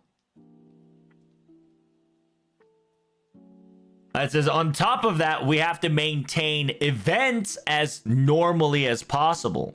通常通り, yeah, normally as possible, and that was quite Yeah, that was quite the task. It says, as a development team, it was quite an irregularly a heavier year. It says, I gotta tell you, last year it felt like a one long summer. 去年は本当に長い夏だったな。遠い目をしながら。It says, yeah, yeah, last year felt like a one long summer. As he looked distance to the, as he looks distance with his eyes kind of looking through. So the interviewer goes, parentheses, lol. Ordeal Call 3 was a very special circumstances of structured in order for it to pop out. Was that part a difficult part for you to handle? Mr. Kano specifically says, that is correct. After all, it was unprecedented in the past to do it like exactly this way. To connect a summer event story to a main quest, after all.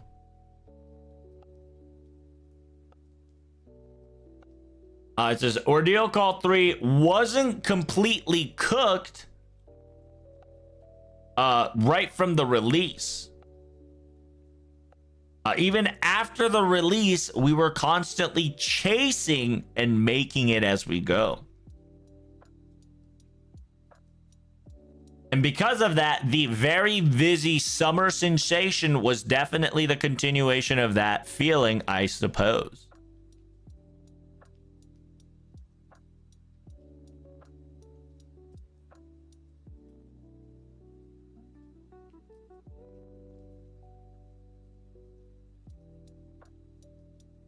For an example, during the last scene of the summer event, when the happiness counter goes tremendously out of bound and gone haywire, that specific animation, we couldn't create, we couldn't like create a blank canvas or a blank space, or like, essentially, we didn't want to jump that happiness counter surprise jump scare to Ordeal Call 3, right? It's a そこから間を空けすぎてしまうわけにはいかないじゃないですか. So essentially, that after the summer event's last scene, in order to connect you to the Ordeal Call 3, we needed to do something to make sure that it transitioned into Ordeal Call 3. And we couldn't, we couldn't let the development team be late and disturb the user base's play experience. Simultaneously, we can't destroy the atmosphere and the vibe of the story, specifically having that moment of connecting the summer story into an ordeal call. That is something that we cannot have. So while this was happening, or while this was developing, we definitely were on our toes and was sweating a lot to make sure that it functioned accordingly. 実際イベント会中なのにもうメインクエストが始まるのみたいな驚きがありましたね。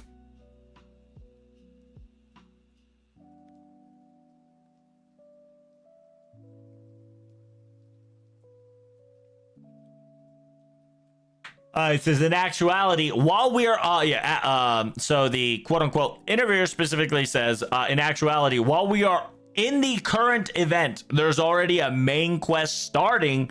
A lot of people were definitely taken by surprise with this surprise gimmick. And Mr. 2 answers, with that surprise feeling involved and with that surprise feeling in mind, we needed to make sure that transition between the event story into the main story was a necessity thing that we could not mess up.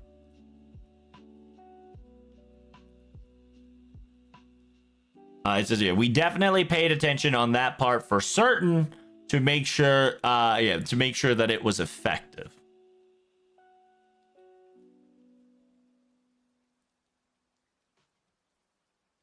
It says, because of a long summer, because of this amazing long summer, we had such passions and emotion that we felt for certain.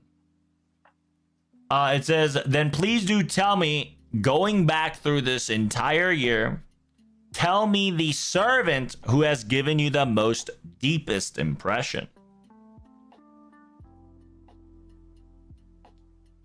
Mr. 2 specifically says, of course, it was definitely Space Ereshkigal. It was an anniversary servant, a beast, a swimsuit, and had a unique system on top of it. It was a servant that had a gimmick on gimmick on gimmick, for certain.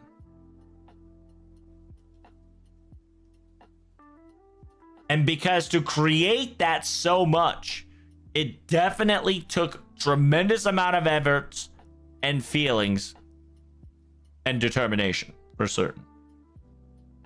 And an interviewer definitely asked, it says, yes, the bond/liking system was indeed blew me out of the waters. You guys even implemented the fact that you can borrow your friends, but the likeness/bond meter was not going to go up. It was quite the slick gimmick. I was quite impressed. And then Mr. 2 answers. It says that was a suggestion that Ryder has told us.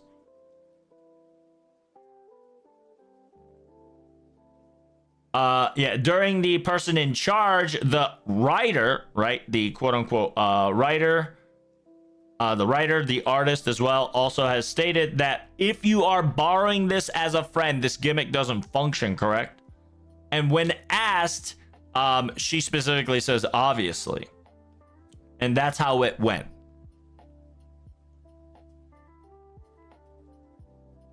It says it was a rough development process, but when the actual release date came out and the emotions of surprise and impact impact both sides in many different ways, it was very impressionable and definitely something to remember by. Space Ereshkigal was very impressionable after all, right? Like, it's essentially Mr. 2 is saying that the artist who made Space Ereshkigal specifically says no bond gimmick if you're borrowing it to a friend, obviously, when we ask that question, right? So Mr. 2, or the person who was in charge for the artist, specifically said no bond gimmick if you're borrowing, right? And then the artist says obviously, and then developing that was a little difficult, but because because of their hard efforts, they were able to make it possible. Because when it came out, it was very impactful, impressive, impressionable. Space Ereshkigal in both ways and many more ways than one. All right, that concludes the part 1 of the interview. We got about a couple more parts, so make sure you guys hit that like, comment, and subscribe. We got a lot to go through, so thank you guys so much. Greatly appreciate it, and I'll see you in the next video. Bye-bye. Is it a writer or is it an artist? It is a... It was a writer. If you read the previous article, the writer asked the question to the artist. The artist knew what they wanted. And the writer asked the question, if it's friend, no bond. And the artist says, obviously. And the artist suggested this bond gimmick, and also suggested that if you are borrowing it, it should not count because no NTR shit. Okay? So I hope that cleared that a little bit there. I needed to, if you guys had a question. So, and make sure you like, comment, and subscribe. I'll see you in the next video. Bye. All right. They definitely got their point across. Yes, sir. All right, next one was we're gonna do this all the way through because the second section is a little bit shorter. So we're gonna go all the way through this into April Fools, the final April Fools. just because this one's a director letter. This one specifically talks about the 8th Annie director letter. もう一つ10周年に我々聞いておきたいんですが、2度あったダイレクターレーダー、近い年であそこまで大きな事態があることは珍しい。話せる範囲の情報、それに関しては、熱意情報不足、常用必読で一言に尽きるかと思います。訴訟の場でお伝えすることは後出しのように感じるんですが、控えさせていただければと思いますが、熱演不足というのは新しい素材を追加する上で起こるであろうという問題と、その問題の解消を進めための対応が急上時と同じタイミングでリリースできなくなった時の判断や思考不足、またユーザーの皆さんへこの対応をどれだけ行うのかのメッセージをきちんと誤解なく伝わる文章になっているのか確認など、様々な部分で考え至らなかったことが原因ですね。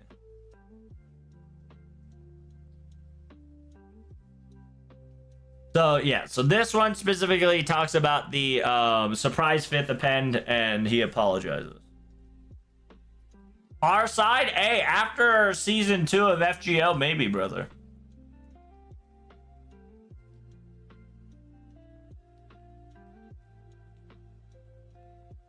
At least the development might start of Far Side.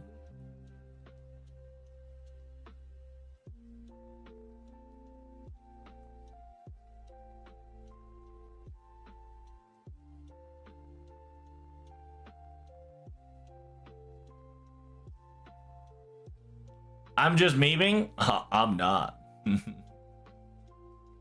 Yeah, let me just quickly read. 2回クリスマスのいる自由な。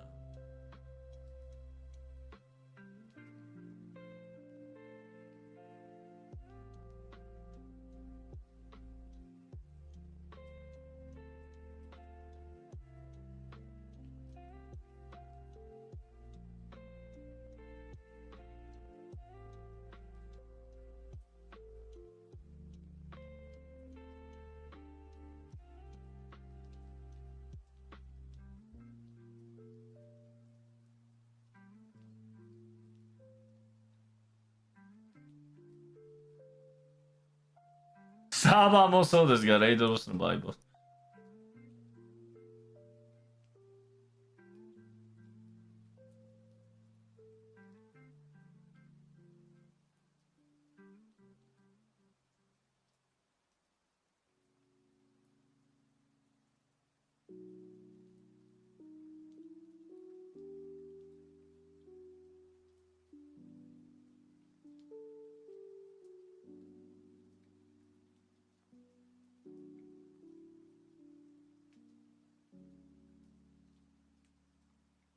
AI の調整を誰かに。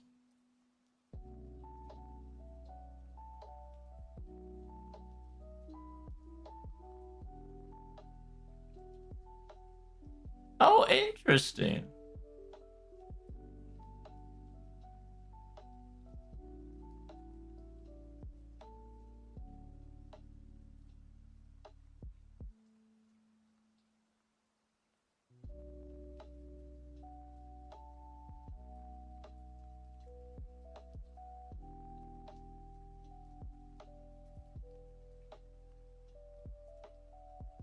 Okay, all right. Respect. We can talk about that.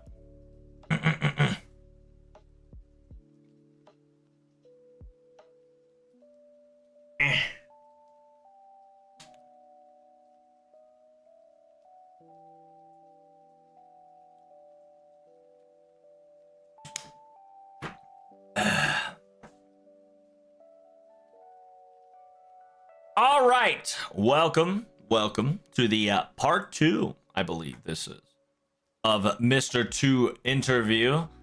This title of the chapter, before we move on to the next one, was quote unquote the director letter that invited hardship and difficulties. the quote-unquote lack of decisive decision.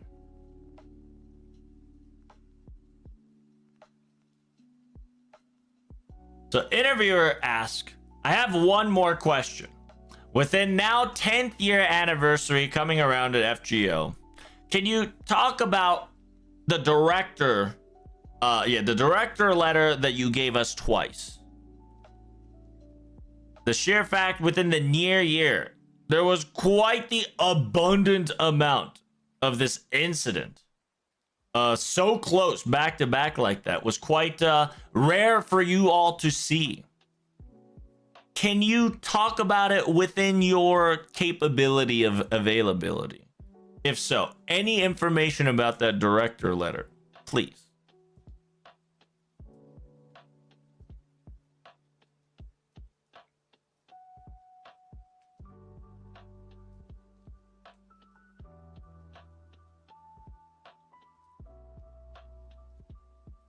Where did I go? I lost. There we go. I'm zoomed in, ready to go. Sorry about that. Trying to do something here.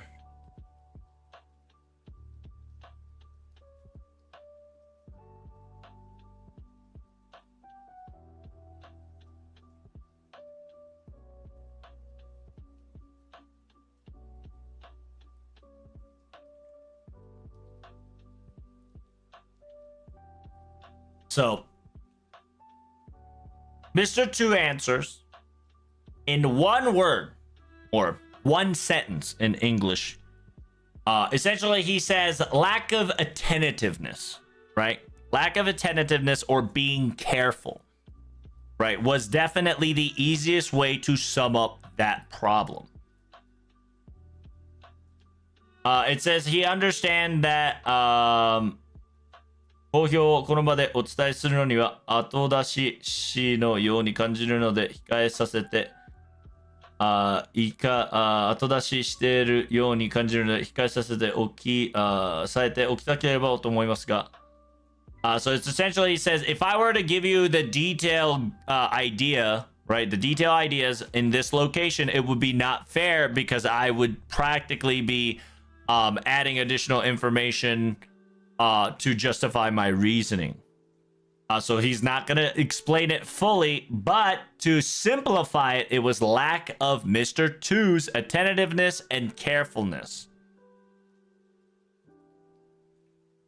He was not fully understanding that by adding the new gimmick, right, the two appends, the problem that would occur and when that problem were to occur, give the solution to that said problem to counteract when it occur, and simultaneously not being able to immediately release the counter, essentially the counter. It's essentially Mr. Two is saying the fact that my attentiveness and carefulness was his fault. The fact that he added two appends, the new two gimmick shenanigans, the problems that would have occurred, and the way he could have solved it, he was not able to do it on time, or as quickly as he could. And simultaneously, the decision and lack of additional thought to it. It says, yeah, その問題とその問題を解消するための対応が極限同じタイミングでリリースできなくなった時の判断や思考不足、また皆様へのこの対応をどれだけ行うのかのメッセージをきちんと誤解なく伝わる文章になっているかどうかの確認など様々な部分で考えが至らなかったことが原因ですね。So essentially he's saying it here that he was not able to, the fact that he wasn't able to come up with it and able to message the user base of how he can compensate to this to an extent, or able to counteract / able to react, right? He most likely saying that the fact that he is he wanted to make sure that the user base understood what they were doing and there was no mistake to it. And he wanted to make sure that the message he wrote was something that was not going to cause additional turmoil, right? No additional misunderstanding. But he sometimes specifically saying that he did not think thoroughly and he did not decide things appropriately when the problem occurred by adding additional appends.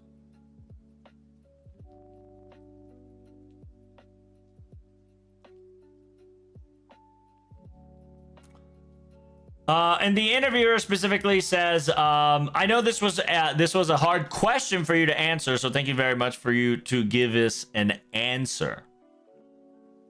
By the way, will we ever get an additional materials needed utilizing serving coin? So it says here, 今後サーバントコインの追加で要求されることはありますか?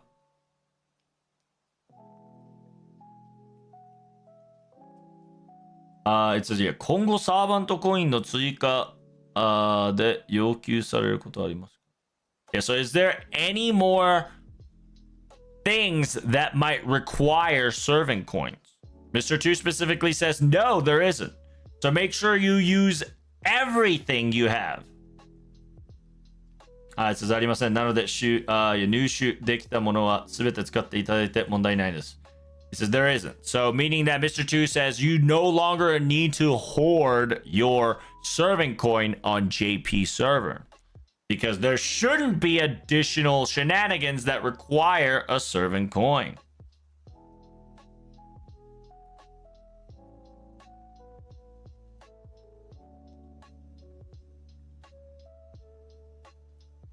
And then the New Year Eve Bell event and April Fool 10th year event overview.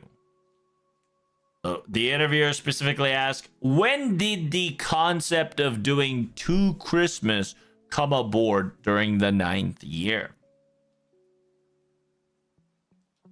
Mr. 2 specifically answers, during around early of that year. Or I suppose just a little bit earlier before the beginning of the 9th year. I can't really tell you the exact timing, but during this earlier stage of the timing, we wanted to give additional short-term event behind a Christmas event. Mr. Nasu specifically said it's just an additional thing when it comes to a scenario gimmick. And that's all I've heard. And because that's all I heard, I didn't really think about it too much. And add it to the schedule line, right? The schedule line of this year is what I remember.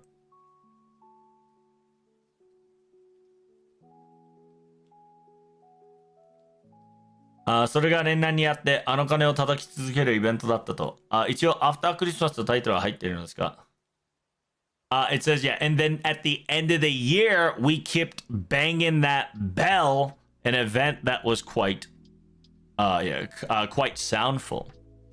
Mr. 2 answers, after all, the title has specifically stated after Christmas. But Mr. Nasu specifically says, by the way, it's an event for the New Year, pre-New Year bell, right? A pre-New Year bell, by the way. And then once he told us that, I understood the gimmick and said, okay.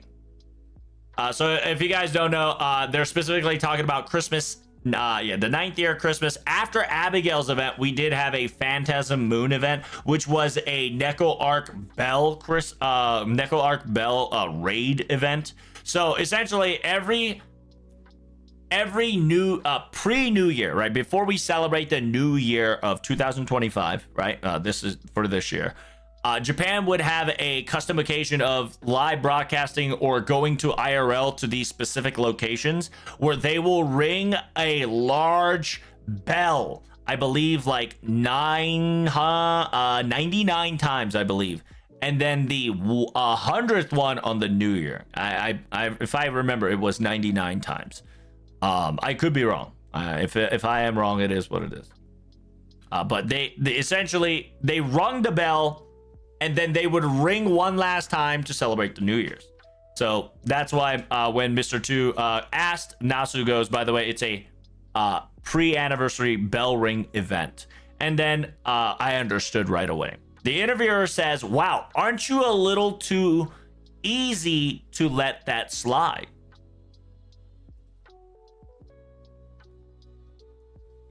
It says FGO circumstances and workshops are always like this, parentheses, lol.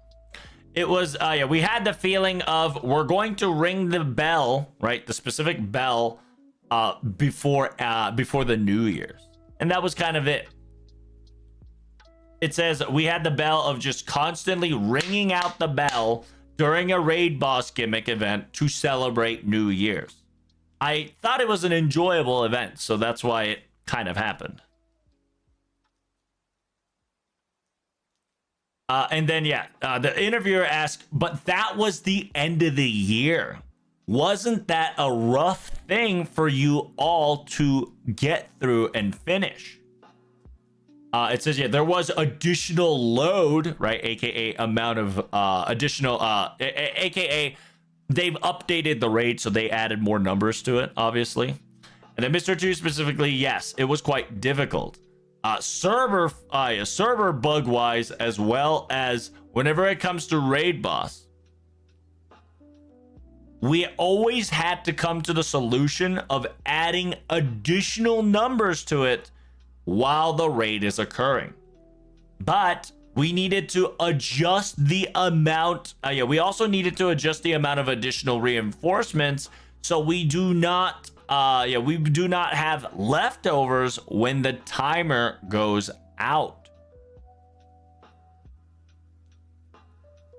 It says I definitely were dead eye, right? AKA I was staring at the quote unquote the amount of count that we had, and I was calculating and recalculating the amount of additional raid bosses we were going to apply. So yes, it was quite the very busy end of the year.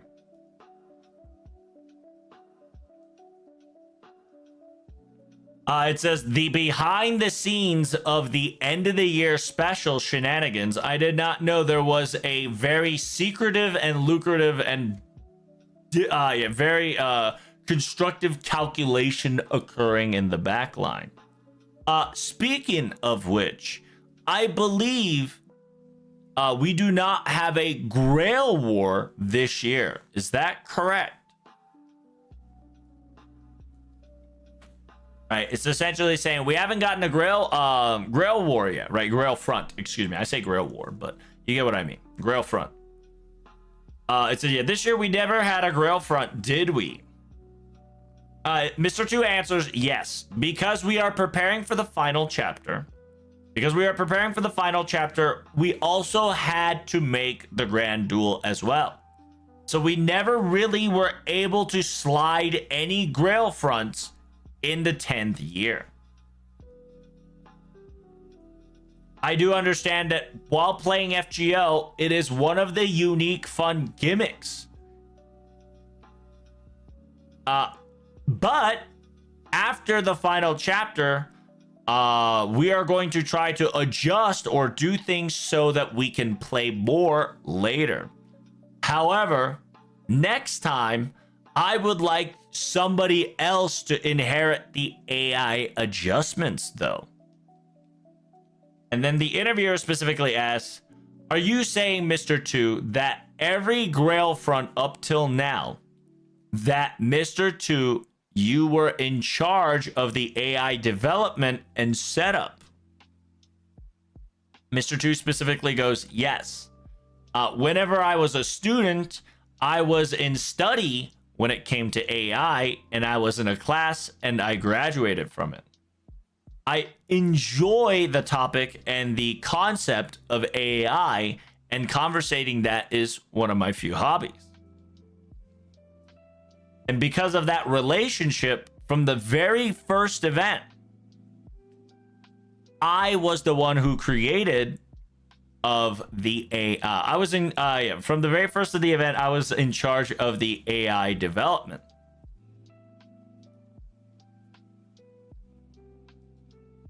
However, when I made it for the very first, it became a chaser event due to the lack of script that I could not input. Due to the fact that I was not able to restrict or modify the movement patterns specifically.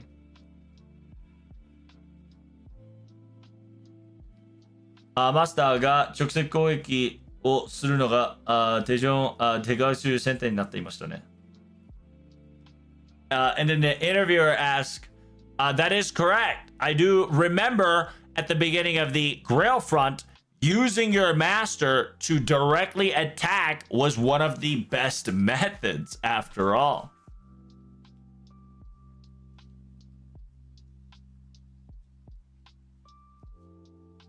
It says, afterwards, I've added additional scripts and mixed it together. And the culmination of what happened and the evolution was the Grail front, aka the Heavenly Castle and the Dark Castle, right? The Heavenly daytime castle, nighttime castle AI. What I really wanted to perform was those type of AIs, and so I was really glad, but it sure did took a long time to do it. It's essentially the ideal AI that Mr. 2 wanted to do was in the Pureto Meiosis event. That is what he wanted to do as an AI. However, it took a long time pulling it off. It says, I agree, but AI getting way too strong. I don't know. Yeah. Not however. It says, yeah, the fact that the AI got stronger and stronger and more difficult, it was quite enjoyable. I've had my share of experience of enjoyment, says the interviewer. But Mr. 2 specifically says, however, of course, we cannot make it so strong or too strong. After all, because if they are too strong, it's not going to be fun. And so to adjust that the salt plum adjustment is very difficult, I might add. Because whenever you're adding AI, you have to put everything in balance, and balance means a lot of things as well in mind before implementing it.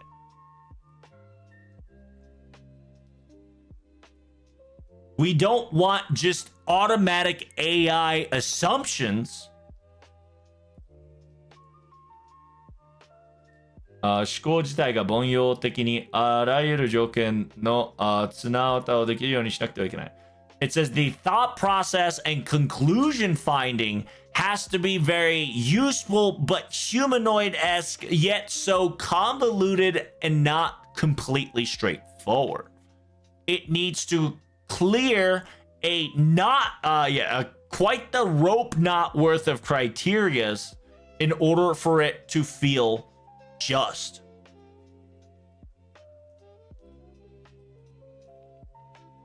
It says whether to go all out or go all defense inside the AI's thought process of seesaw within its program, adjusting that definitely takes the most of its time. もはや芸人術芸術品で術人芸ですね、aka 職人芸ですね。So it says it's almost as a work of an artist.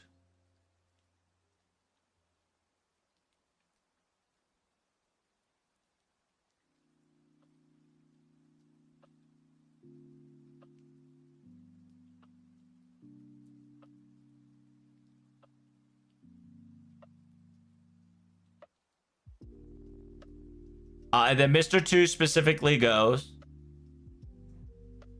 そういうことを遺伝子していかなければいけないんですよね。資料も作ってはいるのですが、次の聖杯戦線では誰かに託したいです。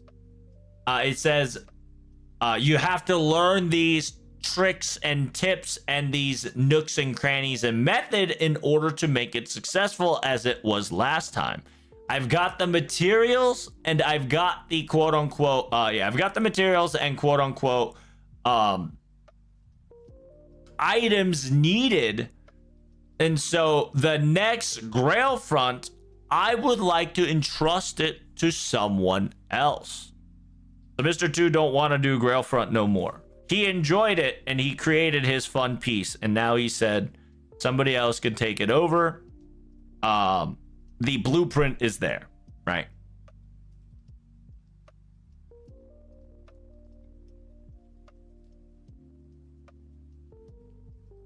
What about the Indra's Great Trial, aka the Gacha, the Lotto event? The new item, the Broken Sky. Yeah, the new item, specifically the box, right? The golden box that came out of nowhere. It says, will there be additional materials that will be able to obtain them through events like this, perhaps? So the interviewer is asking, are we going to get more mats that is going to be event exclusive, or are we going to get more mats when more event comes in?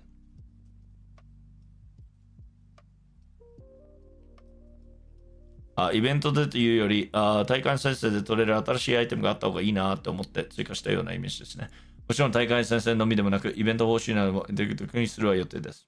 It says, Mr. 2 specifically answers, to be honest, we wanted not in the event specifically, but we wanted a new item able to be obtained in the Grand Duel battle. That was kind of the reasoning and the images, and added that material because, of course, please do understand that you are able to obtain this item not just from the Grand Duel battles, but the other events, other events as a reward structure that is to be planned.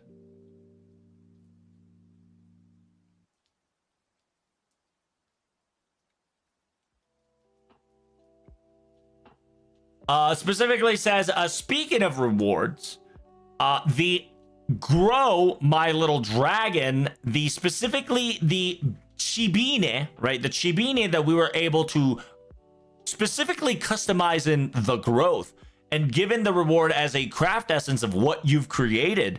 That was a really cool gimmick. What sort of surprises, or how did it end up making this experience come to fruition? これはですね、ライターさんのプロット展開からありました。その時点でもう33333で81パターンがあることも決まっていましたしね。大変でしたが、なんとか実装しました。It says this was due to the writer's prop. プロット. Yeah, the writer's plot already had that included. At that very moment, we already had a 3x3x3x3 pattern, equating roughly about 81 patterns in total preset. It was a very difficult task to do, but we were able to pull it off.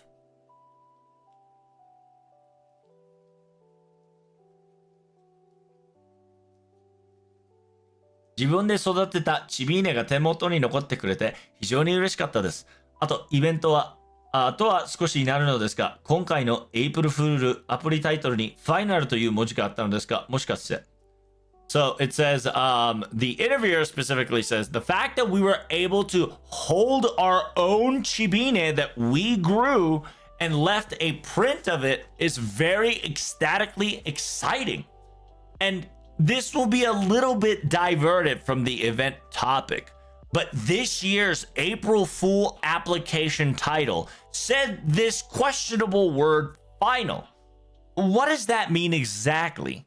Does that mean ... Mr. 2 specifically says yes.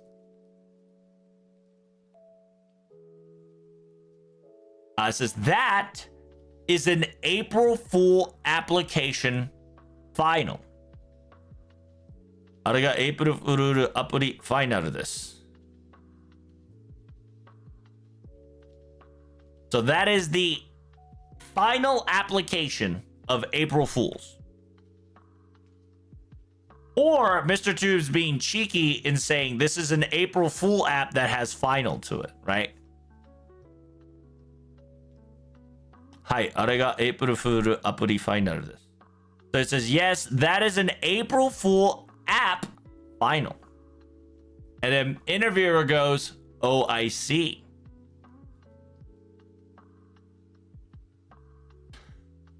It said, it's been 10 years, and we're finally able to get to the finale. It says, looking back the 10 years, we were constantly making different apps. And Miss Rio, or Mr. Rio, was drawing quite the amount of illustrations. It was awesome. And then the interviewer goes, now that you've mentioned this artist, when it comes to new servants, there is no Rio's actual image, right? AKA, where's the picture of the author or the artist, right? 新サーバントにはリオさんの立ち絵がないという部分です。これについてはどうでしょう? And then he's also asking, when it comes to the new servants, right? Like Olga Murray, right? Olga Murray and other new servants that is to come. We currently don't have Rio picture for them, right? For the new servants that is to come. Is there no picture for them? What do you think about that? And Mr. 2 says, I hope they do come, parentheses, lol.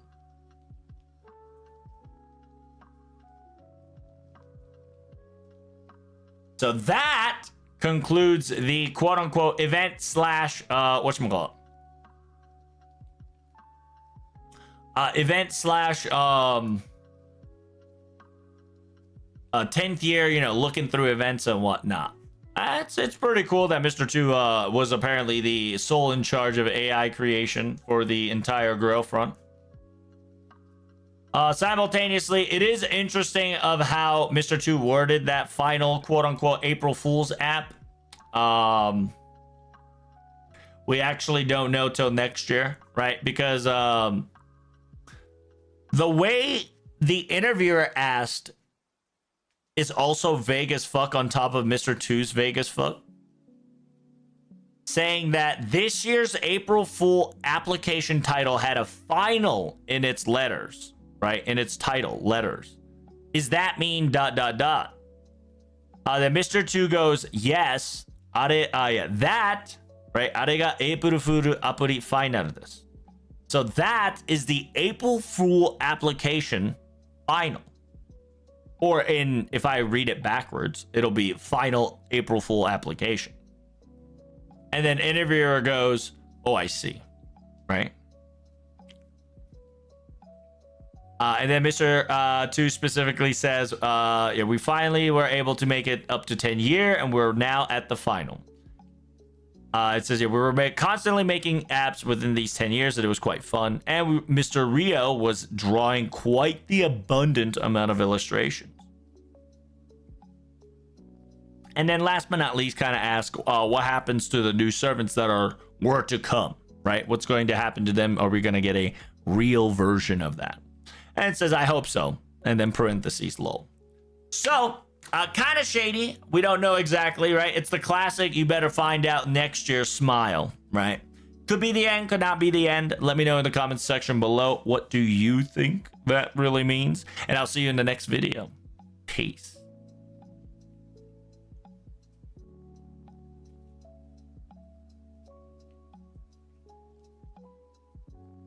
Yeah, it is a little weird how they say that. Like, it almost felt like Gura Gura final Honnoji, right?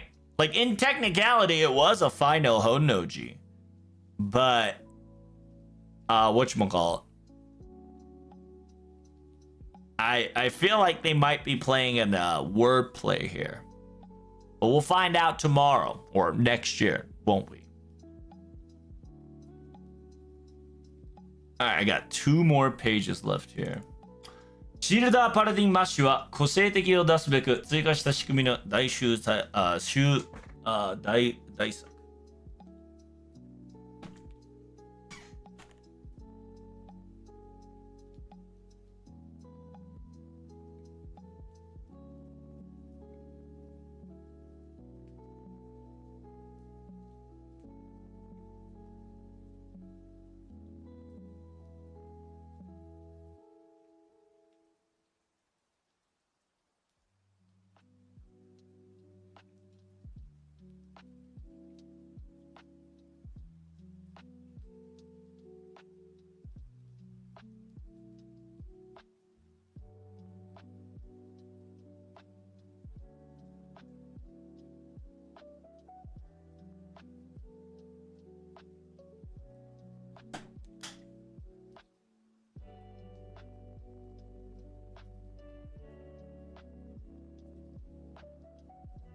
That's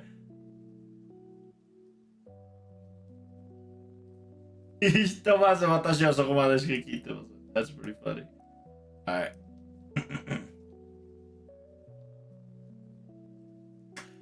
This is definitely going to be about MASH, so do be careful. This is an ordeal call spoiler. Then afterwards, it's Grand Servant and final words for 10th Annie.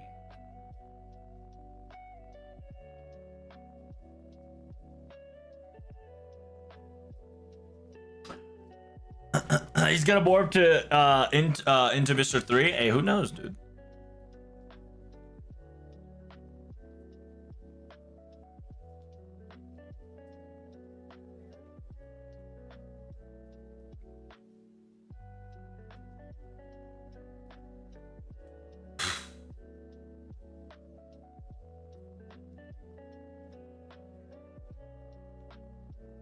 All right, recording time. Part 3? Is it part 3? Whichever the part it is, this is going to be talking about specifically Shield Paladin. It says Paladin, but I'm going to say Paladin from now on because it's Paladin, but it's Paladin. I don't know why, but it's Paladin. Okay.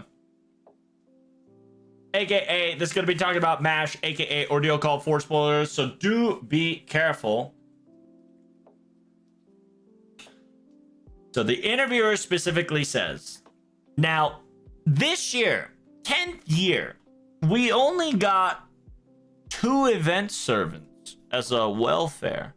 It was quite smaller than anticipated. Is it because the preparation to the final chapter is growing accordingly? Is that correct? Mr. 2 specifically goes, yes, but however, reading it as 2 welfare servant is a bit incorrect. We technically have in the main story a Hakuno as a welfare if you continue forward. Simultaneously, we do have Shielder Paladin MASH as well. So in technicality, it would be 4 servants capable available.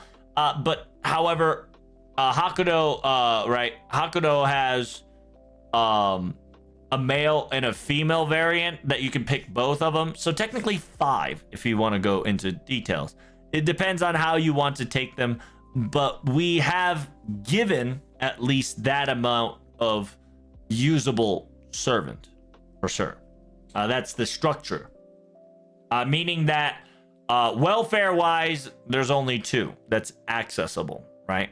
But Mr. 2 is specifically saying we've given Shielder Paladin MASH, which is practically a free SSR. Simultaneously, the Hakunos are both male and female. They're both moon cancers that are technically free to get. I believe MP1. Then you have to friend point gotcha the MP5. So he's technically saying that we got kind of 4 if you want to count the male female. It's 5. Because technically Hakuno is being treated as like a Mecha Ellie, right? Same characters, but 2 different variants. And so that's the structural way. And then the interviewer goes, oh, I see. I do apologize. Now that we're on this specific topic, the new class, Shielder Paladin. Can we hear more information about our new MASH? When was this going to come up? When was this idea coming in the first place? Mr. 2 says, this was from the very beginning of the game. All I heard from Mr. Nasu was MASH was going to become a paladin. And so we were all wondering when that was going to be as well. To be perfectly honest, there were multiple times during the conversation of Paladin that we should implement MASH Paladin into some of the storylines. But when that time came, there were definitely a last-minute edit, and a editorial occurred, and the timeline got pushed back. In the end, I believe we finalized it around 1.5 years ago.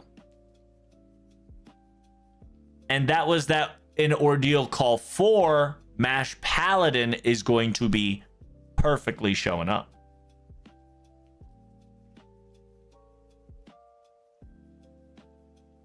It says, I feel like, the interviewer says, I feel like the Noble Phantasm change gimmick.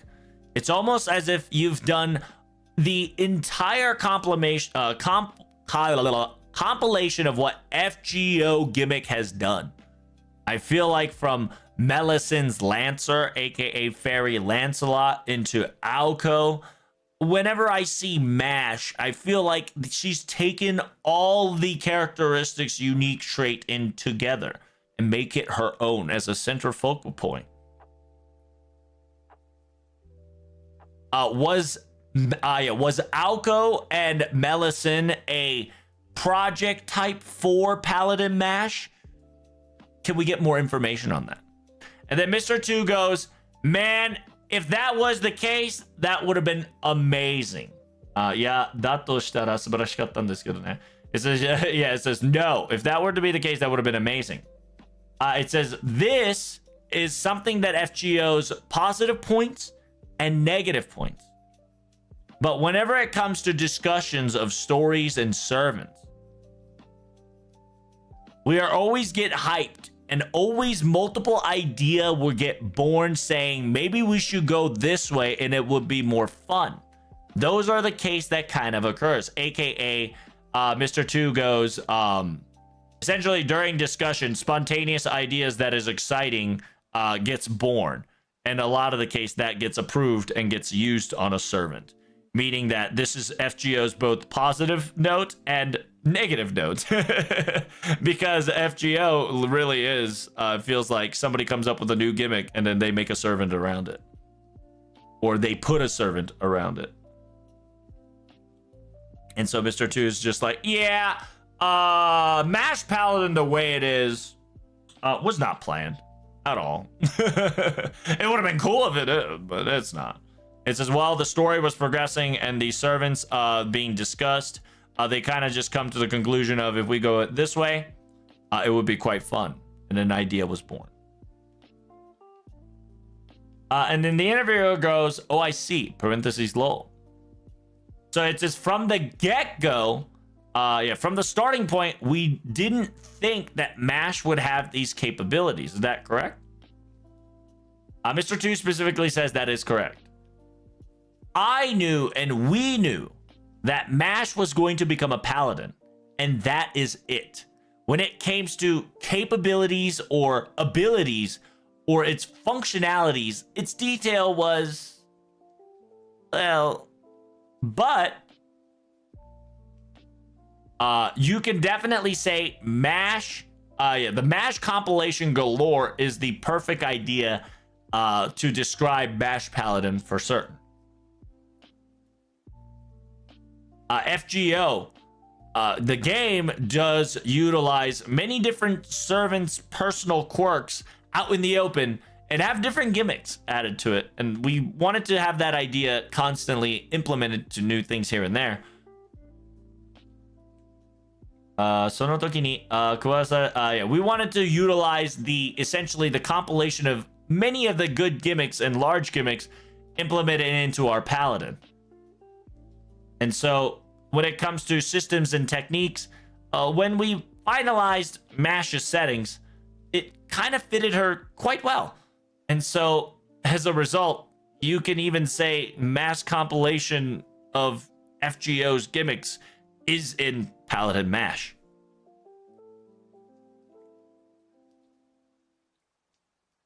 It says capability wise, how was that? It says, to be perfectly honest, I gotta say, MASH Paladin is very, very useful and powerful. Mr. 2 answers, well, it is MASH after all, and she is now a paladin.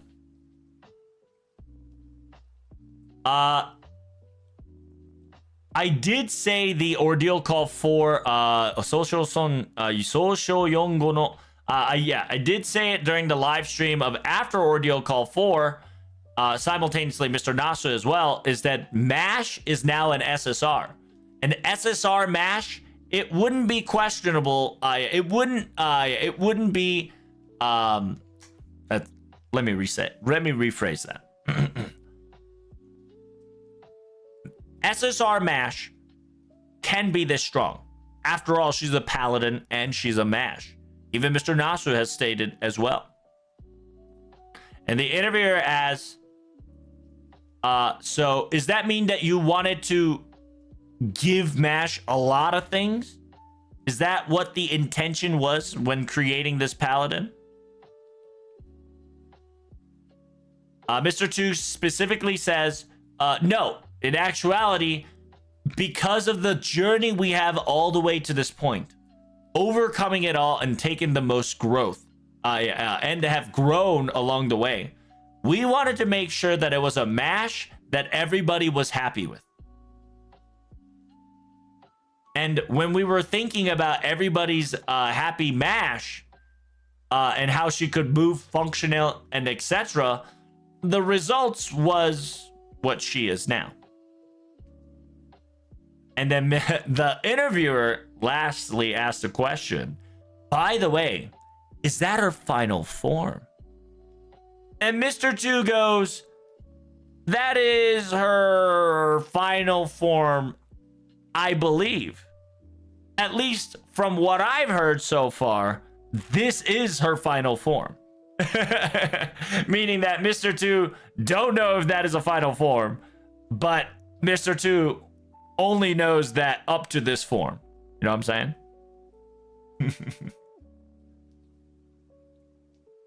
So that concludes the Mash Paladin section. If you have any question, make sure you like, comment, and subscribe.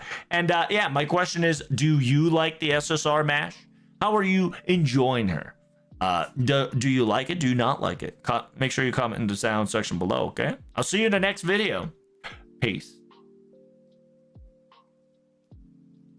All right, we got the Grand Servant and then the last message. So, do we have another form for Mash? We don't know. At least Mr. 2 doesn't know.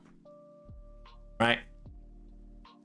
Because that is how that's how far Mr. 2 has been known, right? He knew that Mash was going to become Paladin, but he did not know how he was going to be, right? So it is what it is. We got Grand Servant. 来たるべき第2部終章ではグランドサーバント全員に見せ場がもともと那須さんが霊気霊はそのサウンドの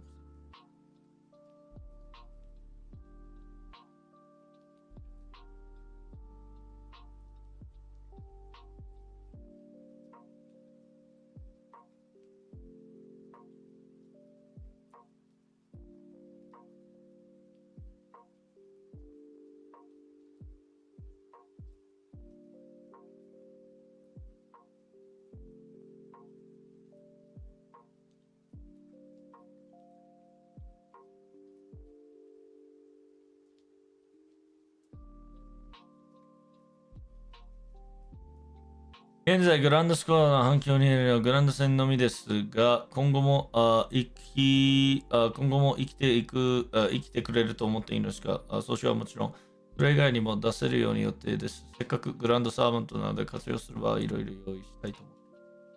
ちなみに今まで最大グランドサーバントに登場でありますが、バトル編集できるのは最大6体です。どうせなら全員が活動するバカ見たいという気持ちはあります。なんか、まだ、形成段階なので、その気がどうかになっていることだけ、ちゃんと前期活動へは意識しておきますので、こうご期待ということで。Oh, interesting! 制御をなくすということは、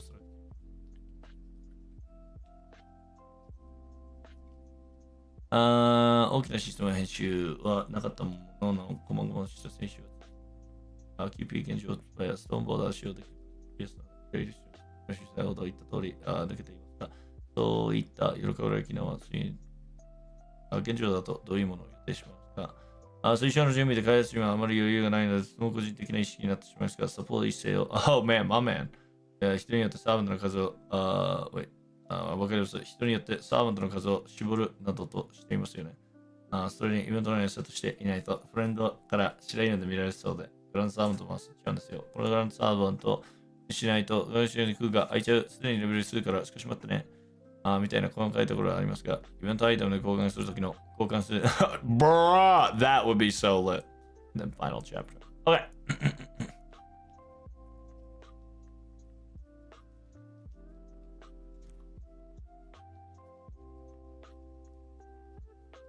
Okay, so ladies and gentlemen, now we are at part what, 4? I think part 4. We're gonna be talking about the end of season 2 final chapter, the Grand Servants, and showing everybody the thing.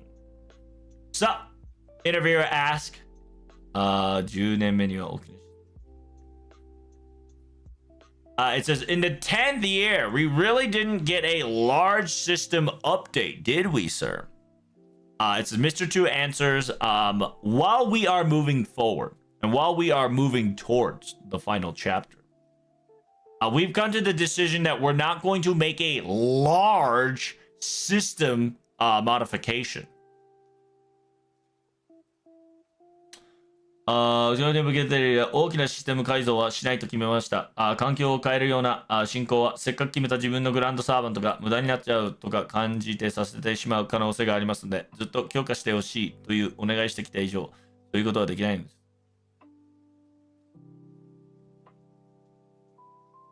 So yeah, it's essentially interviewer asked, there's not a large system modification update. What's up with that? And then Mr. 2 specifically says, while we are getting to the final chapter, we decided to not do a large system update. We don't want to change the environment so drastically because you've chosen your grand servants, and I don't want that choice that you've made go to waste because of a major system update at this moment. That's a possibility, so we wanted to avoid that. We wanted the feeling of strengthen 強化してほしいとお願いしてきた以上、そういうことはできないんです。Because some of the characters you all wanted, some of the servants wanted to be strengthened, so we didn't want to change things so drastically. その願いはグランドサーバント関する告知ということでいいのでしょうか。はい、今まで数年を経ってお伝えしてきたのはグランド戦に向けてアナウンスになっています。So it says, essentially, interviewer says, the reason why you were telling us to bond your servants and level up your servants and get your favorite servants and a lot of servants leveled up was that for this grand duel battle and the grand servant system. Mr. 2 has said, yes, throughout the years, the announcements and the warnings that I have been given out was definitely pointed towards the grand duel system. It says, however, the grand graph system itself has to do with the final chapter. So as a result, it was a warning to everybody to prepare themselves for the final chapter is what I wanted to convey.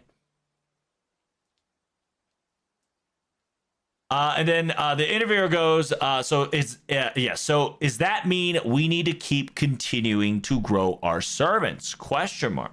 Right? It doesn't have a question mark, but that is what the interviewer is implying.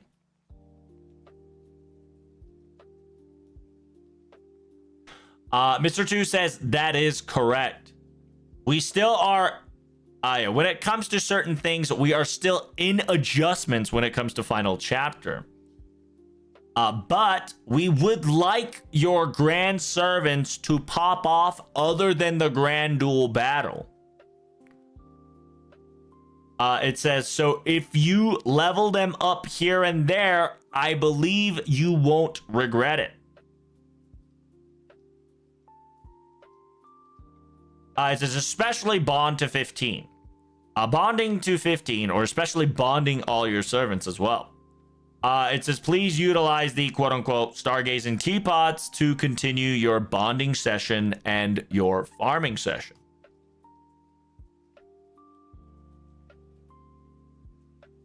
And then interviewer asks, when it comes to Bond, you've been yelling at us about this for quite the long time.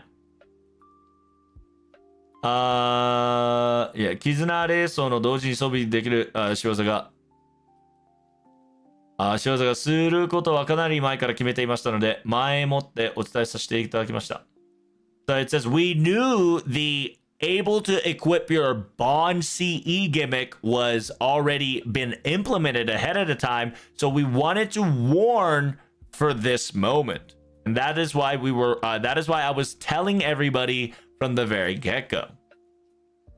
Or, you know, when it started.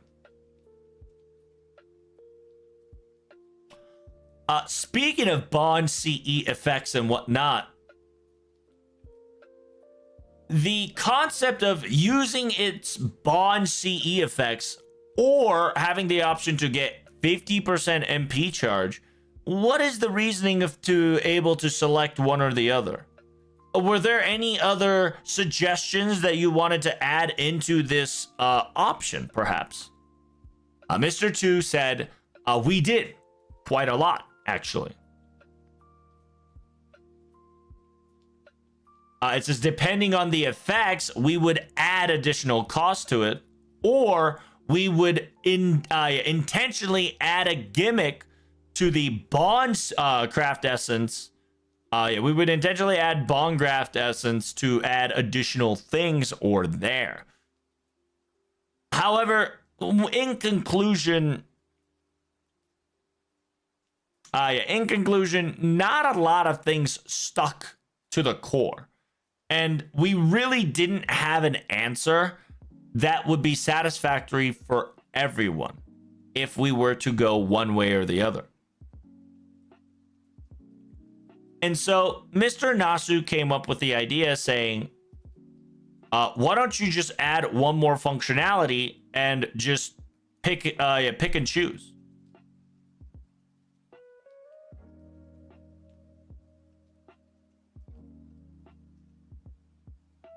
So Nasu was the reason you either use the Bond CE effect or 50% MP charge. Because they were thinking about just revamping the entire Bond CE at one point. But they never really stick to it. And depending on the cost, it would double the amount of passive.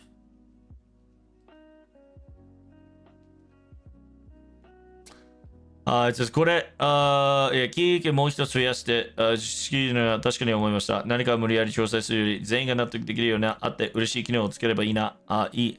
それだと思いまして、そういうので振り込みました。So, yeah, it says, Nasu come to the conclusion saying, why don't you just add a functionality and just let them choose? And to be perfectly honest, that is exactly what we came to, the conclusion to. Unlike forcing and adjusting every single craft essence, and forcing unlike an unadjustable force, forcing adjustments on everything, able to create a functionality that everybody can be agreed upon. Wait, what? 確かにと思いました。何かを無理やり調整するより、全員が納得できるようなあって嬉しい機能をつければいい。それだと思いう感じで最終決断に振り切りました。So it says, yeah, they had the possibility of, like adding additional shit to the Bond CE. They thought about doubling its effect. They thought about,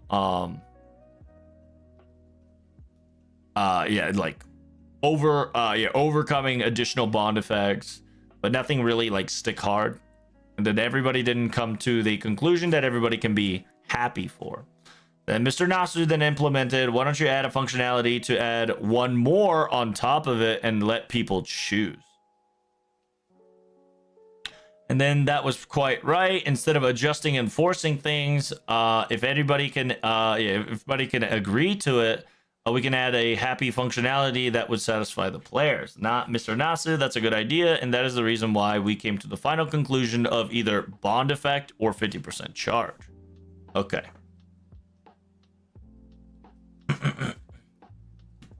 If they have to rebalance it, they have to rebalance 450 CEs, and that would have been insane. I agree. I sincerely agree. It should have been done, but 450 plus CE rebalance is insane at a fucking small company here. Yep. 那っさんの一言が発想的だったんですね。The interviewer goes, Mr. Nasu's voice of reasoning was the deciding point, I see. Mr. 2 specifically says, Mr. Nasu has said that the Bond CE is the quote-unquote servant's personality added their last face, right? Their last face, aka their last kind of gesture. And so if they change the effect, it would technically not be a Bond CE anymore. And I sincerely agree with that. When it comes to the MP charge, we had quite the discussion about it, and we trial tested it left and right. And so in the end, we had come to the conclusion that 50% was just right. After all, not enough charge would make them impossible to be utilized, and too much would be too far.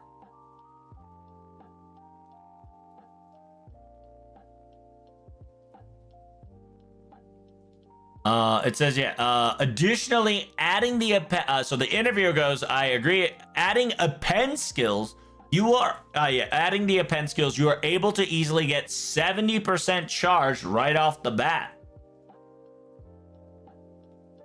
If anybody has a 30% skill charge, if anybody, a lot of the servants do have a 30% skill charge, and that becomes useful right away.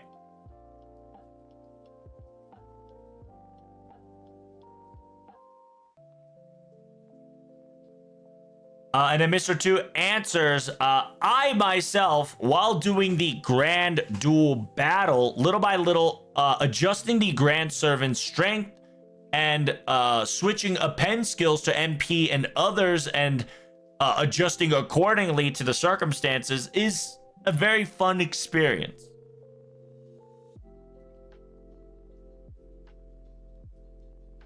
And そういう効果を積み上げていく楽しみは残したいと思いました。And that is why the reasoning, it says, I too, whenever I do the grand duel battle, little by little, I like to adjust my grand servants and strengthen it, and utilizing the append skills to gain additional MP or other effects and swapping them and enjoy that feeling of doing so. I wanted to keep that gimmick of strengthening and building up that character and enjoying that process.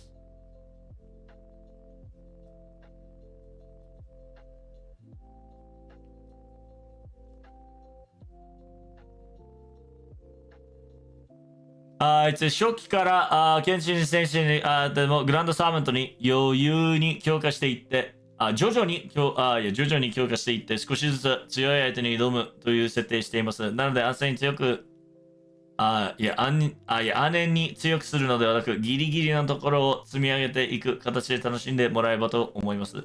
NP チャージに関してはそう考えると、様々な思考系小尺上で決めた数値ですね。それと現状のグランドスコアの反映する練習のみですが、今後も聞いていくと思いますが。So essentially, he's saying that the very first, the grand duel battle, right? The check, right? The grand check. The first wall before you pick a grand servant. Starting from the grand servant check shenanigans, whether you got the qualifications or not.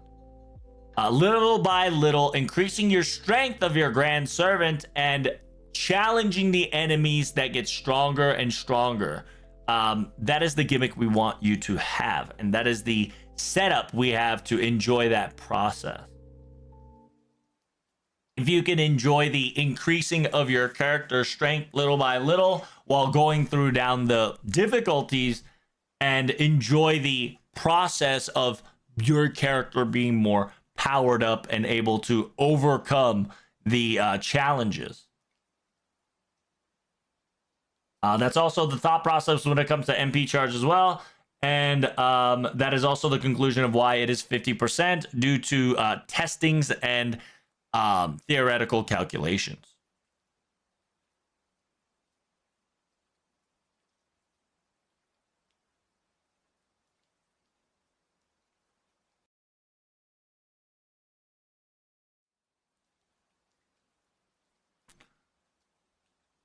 It says, and then the interviewer goes, by the way, Genjo Grand Store ga donna in suru, it says, yeah, currently we can only utilize a grand score at the Grand Duel Battle exclusive. Will there be other places we can utilize the grand score? Mr. 2 specifically says, at the final chapter, obviously, and we are planning to utilize the grand score in a couple other places. After all, you've granted your servants and raised them up very nicely. We are preparing to have a stage floor for your amazing characters to show off their skills.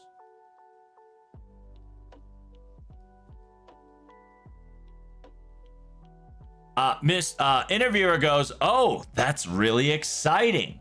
By the way, currently we can have up to 9 grand servants. However, we can only put 6 maximum in our roster. If possible, I would like to see all 9 servants of Grand pop off, in my opinion, and that's how I feel, sir. Mr. 2 goes, we're currently on the testing phase, so I cannot say things here and there as much. But I believe how we can utilize the 9 servants into our roster will become a very important factor. Please do understand that every single servants will be utilized and there will be a location for them. So all I can say is, please be patient, is all I can say and plead. So meaning that if you guys don't know what that said, the interviewer said, hey, there's 9 grand servants, but you can only put 6 grand in roster. So because there's only 6 roster, right? You can only put 3 servants, 3 front, 3 in the back, right? Maximum of 6, including your friend. Or technically you don't need a friend, right? Well, technically you do need a friend, right? So technically 5, right? But 6 roster in total. The interviewer asked, is there a way we can get 9 grand servants either in one roster or in one screen? Mr. 2 says, we're cooking right now. Okay? We're cooking right now. Please do wait. We're currently in a testing phase. So Mr. 2 also believes that it is also important to how we can bring these 9 grands, right? I believe that will come into an important factor. Mr. 2 says, we will prepare a table, aka a stage, aka a location. We will prepare a location for all of the servants to pop off, right? Whether it's 3-3-3 or 6-1 or, you know, etc. Mr. 2 is saying, we're going to do our best to get all of your 9 grand servants into a roster able capability. What Mr. 2 can only say is, please be excited for it. That's it. Just something with 9 servants is happening. We don't know when, we don't know what the gimmick is. But your grand servants, all your grand servants is going to play a role somewhere, somehow, some way, is what Mr. 2 is saying. We don't know what, but Mr. 2 is saying your 9 grand servants is going to play a role somewhere in the final chapter. You know, Kogo Kitai. It says, you know, expect great things. Smile. So that's exciting. That's very exciting. All right, the interviewer asked, by the way, the compass, right? The readjustment, the realigning compass. Is there going to be a time where the compass will become infinite? Meaning that the compass that allows you to change grands left and right? Interviewer asking, will we get an infinite supply of that one day? Or will that shit turn infinity? Mr. 2 specifically says, by the way, losing the limitation will probably not happen until this final chapter ends, right? Until the final chapter is over, you're probably going to be limited. The reason why is because they want you to pick your own grand servant. Okay? They want you to pick with your own grand servant first. That is the quote-unquote wish from the development staff, and that is the quote-unquote what the purpose of this is, that you're supposed to pick what you want, what you like. It's a decision that you're gonna make for now. And so in 10th anniversary, there was not a major system update or remodel. However, I did see you've added minor adjustments and minor updates that really helped out. Mr. 2 goes, the limit break to the 9999 QP, right? 9 jillion QP. I think it's like 99 billion. I can't remember. It's a butt ton of QP limit. Limit max QP. Thank God. And able to utilize storm pods in other quests and whatnot. We were able to add these tiny things.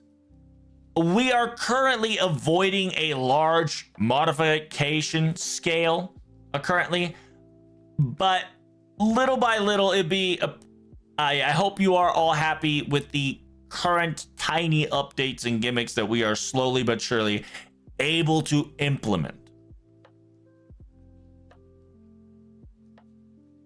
ストーンバード使用ですなどいろいろ行いました。大きな周平、先ほど言った通り下げていますが、so yeah, Mr. 2 has stated that they are currently avoiding large scale like updates, but they are still planning to add these mini functionalities little by little.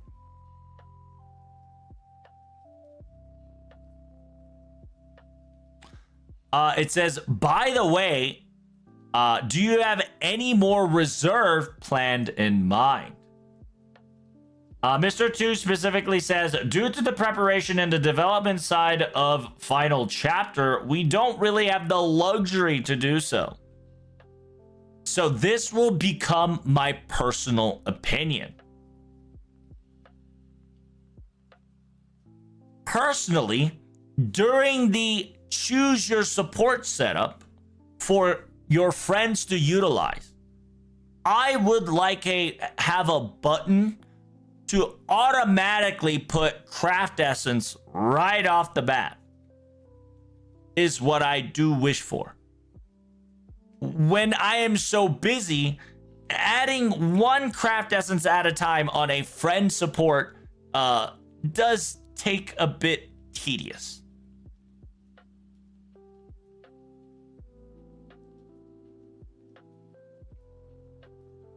So essentially, Mr. 2 is saying that due to final chapters, preparations, and development stage, they don't really have time to add more additional, like, minor updates, but they'll probably add one here and there. Personally, he wants to have a auto craft essence, auto CE implementation on the support list.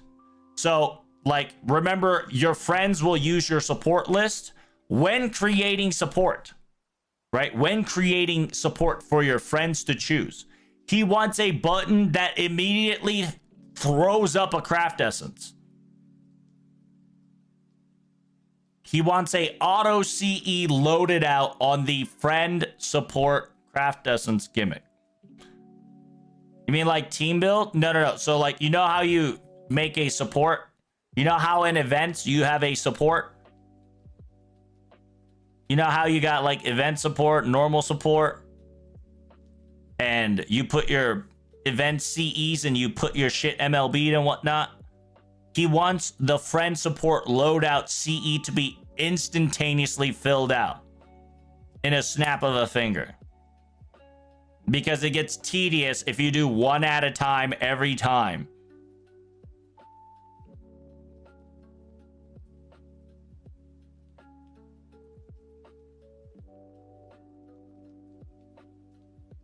That's pretty cool.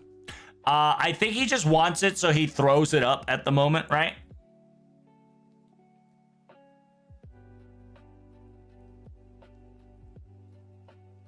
And he's probably referencing it during an event, right? He's probably referencing it during an event where it's like a 3-star, 4-star, 5-star, ticket CE or damage CE or, bond CE, etc.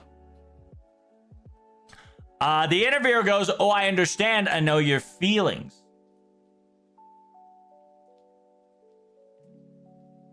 It says, yeah, after all, depending on a servant, depending on the person, servant's number gets tightened because of it. It's essentially some people are not adding every servant in their friend support list because they're just trying to be efficient about it. Autofill support CE, not autofill support servant. Autofill support CE. We'll probably get autofill support servant while coming up with an autofill support CE.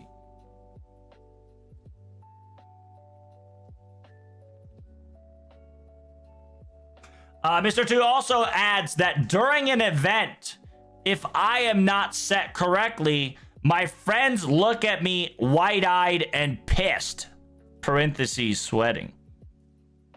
Meaning that he doesn't want his friends to look at him with wide eyes, as if he's gonna get cursed. Simultaneously, especially for grand servants, I get a little timid, or aka a little rushed, because the current grand servant might not be bond 10, and so my bond CE is going to be blank. So I'm going to bond 10 it real quickly, so please wait a moment, or other, minor details and stuff like that. Also, this is going to be a little tedious. It might be a little, it might be a little tedious, or it might be a little too focused, or it might be a bit much. But I would like to have, whenever we're trading event items, instead of utilizing the slider all the way, I would like to have a button that instantly maxes the slider on the other side. I am asking for that to be possible. In reality, we are working on the final chapter, so I don't know how much reality where these two ideas will come forward, but if we could implement it little by little, it'd be great. So, meaning that Mr. 2 wants a support CE, right?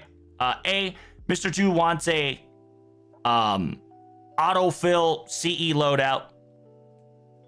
And Mr. 2 also wants a one-click max trade event item trade, right?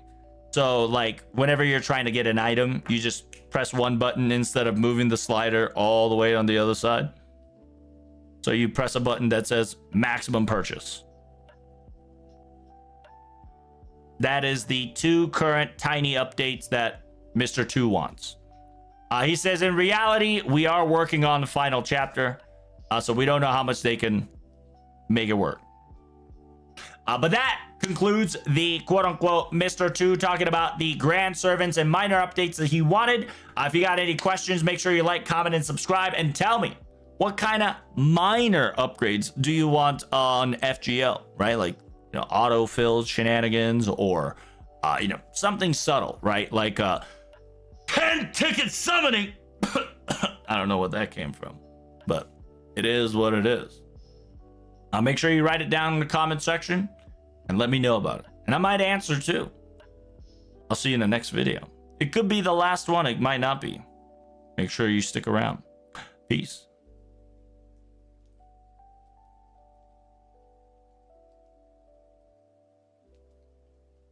right, so we got the last but not least, the 家に帰ってきた自分で見プレイした時に自分の荷物でプレイした時にきっとこっそり泣くんだろうと思います。中年型がすごいことになっているお聞きしました。意見上昇。少々という第2クライマックスで楽しみです。みんな攻略してみんなクリアしたいという気持ちです。だから、お嬢さんはいける人に向いて、ソーシャル準備を迎えるで、セブするで、みんなで行こうよという感じですね。デスタニーオーダーも欲しいサーモンとも引く機会にしておきますから、2種類用意させていただきました。とんでもない配信量だと思いますよ。他にも毎日無限召喚のサーモンとのモーションの会議とお聞きました。サーモンとのモーションの会議では今後もやっていきます。全員分やりますと、過去に塩川さんが助言した通り、きちんとやるつもりです。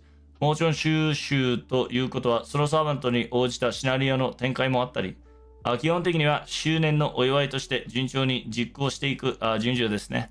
楽しみですね。サーバントといえば、周年サーバントにある UO ガレについて聞いてください。タイプムーンさんもこだわりの強く、ホーグの消費では非常に難航していましたね。アイディアから出してからすごく点検を重ねて作られています。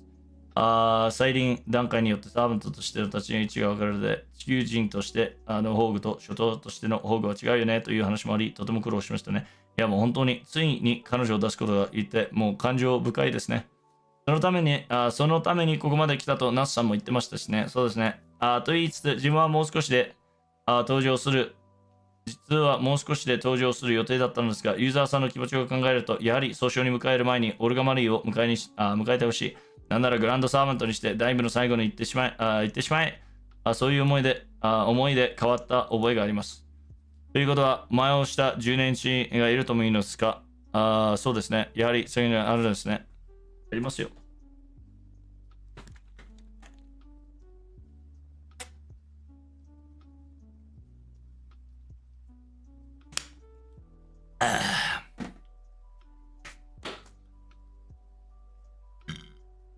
Excuse me. All right. Final chapter. So this is part 5, part 6. I don't know what part we are, but we are on part finale. This is the last segment for the Mr. 2 interview action.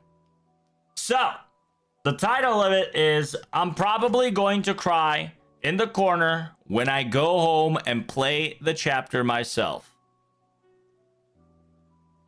The Mr. Interviewer asks, I heard, and from what I've been hearing, this entire year rotation was insanity. This anniversary gimmick, can we hear more about it? It says, yes, we are heading towards the final chapter and the climax of season 2. And so I want everybody to conquer it together and clear it with everyone. That is the feeling that I have. That is why for the people who has not reached Ordeal Call 4, to get incentivized saying, we're preparing for the final chapters, so if you come along with us, you will get 1,000 sync quartz as a present, so let us all go to the final chapter together, is the incentive. Simultaneously, Destiny order-wise, I know you all want to have your favorite servants.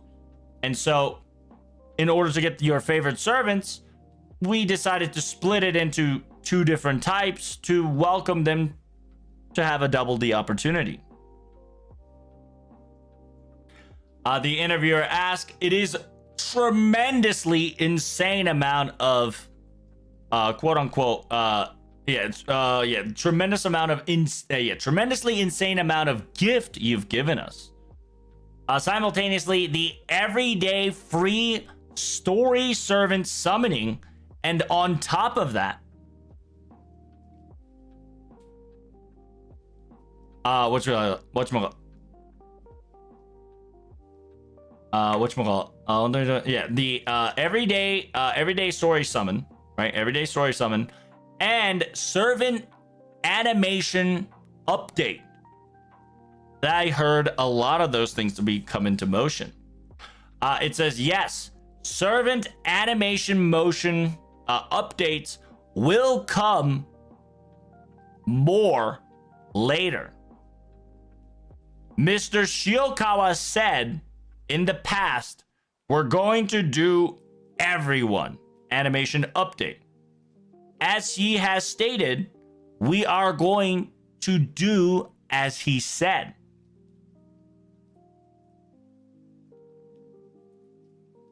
If the animation remodeling, right, the animation update is going to come out, does that mean that we're going to have a scenario added to this servant to celebrate the animation update to these servants?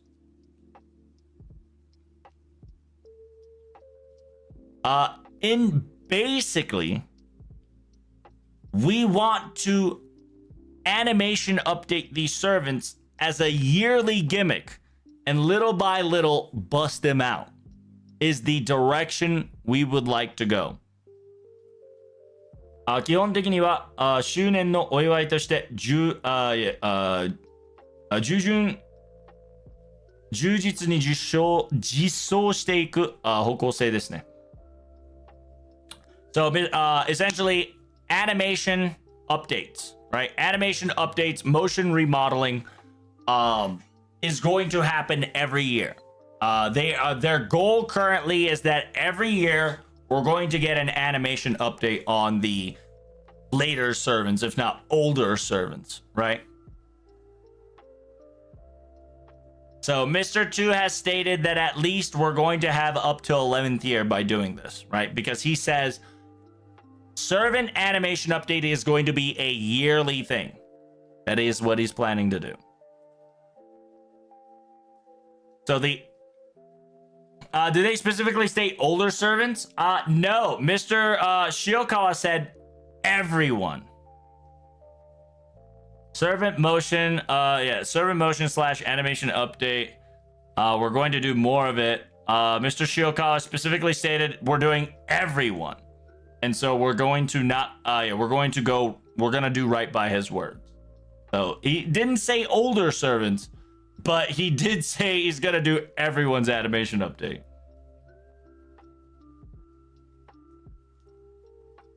So I think your older servants are included in that, I believe. And he Mr. 2 has specifically stated that the animation update will most likely be a yearly thing to celebrate instead of adding additional scenarios and whatnot. So meaning that there's going to be another anniversary at least, right? Because it's going to be a yearly thing. And that's exciting, says the interviewer. Speaking of servants, I heard the anniversary servant is you, Olga Murray. Can we hear a little bit about that? It says, Mr. Type Moon was very implementally strong, right? Very powerfully strong when it comes to the expression and the utilization of Noble Phantasm. And we definitely struggled. In order to express the Noble Phantasm, we definitely struggled with Mr. Type Moon. We had so much ideas, and all the ideas were on top of each other and compressed and have been looked over. And what you see now has been made. We knew for a fact that each ascension, the servants' location and position and who they are changes. And so it was a natural conversation that Earth President Noble Phantasm should be different than the director's Noble Phantasm. And my goodness, it was quite the rough work. AKA they struggled, they had a hard time. But to be perfectly honest, the fact that we were able to finally bust her out is very emotional, ingrained deep inside me, says Mr. 2. After all, Mr. Nasu specifically has stated that we came this far for this moment as well.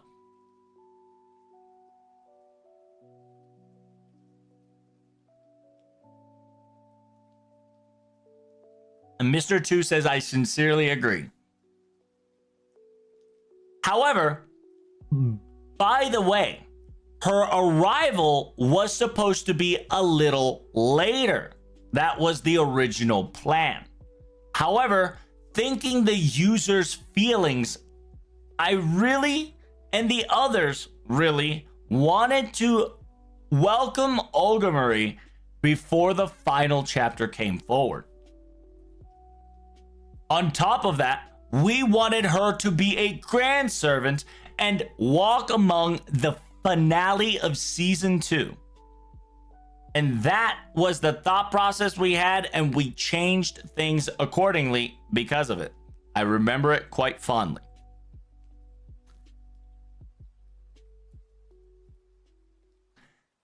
So the interviewer says, does that mean the servant that got pushed forward will arrive in the 11th Annie? And Mr. 2 specifically says, so I say 11th Annie, the 11th year, right?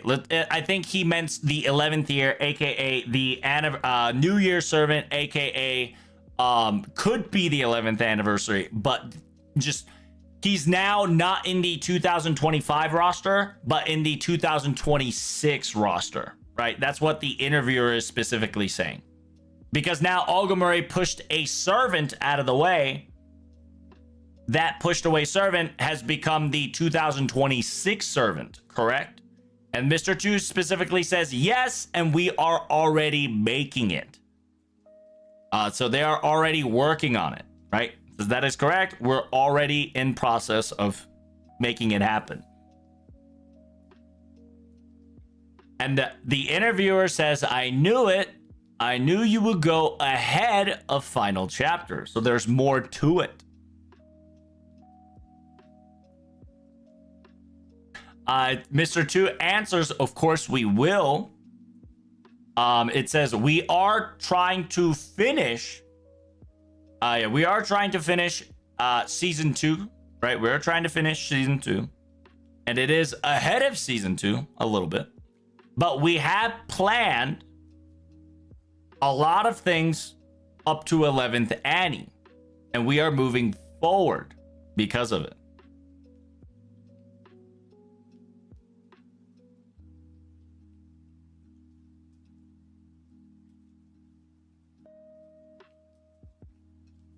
So the interviewer asked, once the final chapter is over,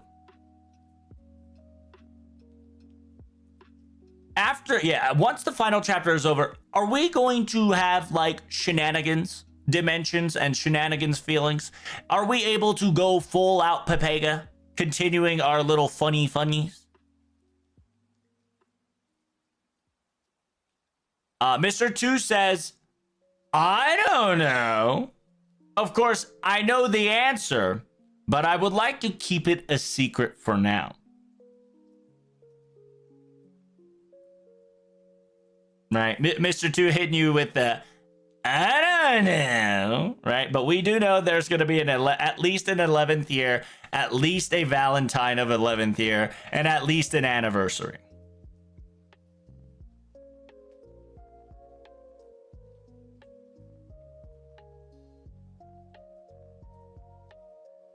But Mr. 2 specifically wants to keep it a secret what happens after season 2's over.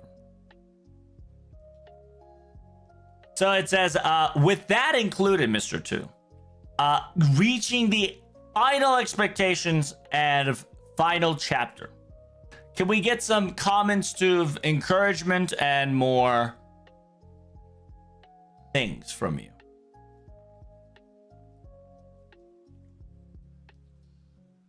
Mr. 2 says, no, I can't say any more. No more, no way. I have a lot of pictures in my head and a lot of things that I want to say, but none of these can be said in words for now. But what I want to say what I can say and will say is that I want to do this with everyone. Let us all conquer the final chapter.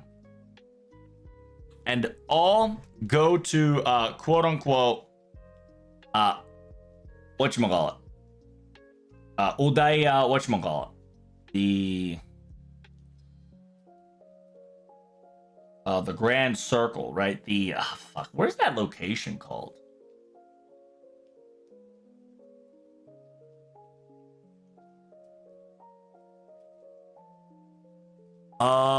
Odaien. Like but it's Odaien is a fucking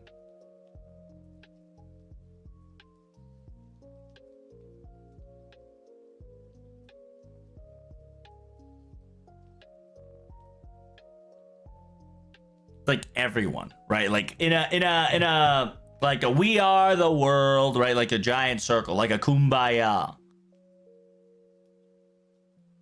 He wants to do the final chapter together, final chapter, conquer it, and then kind of have like a kumbaya session. That's what I want. That's all I could explain. Right? Odaien. It's like kind of a, you know, holding hands together, or it's essentially want to finish the chapter together.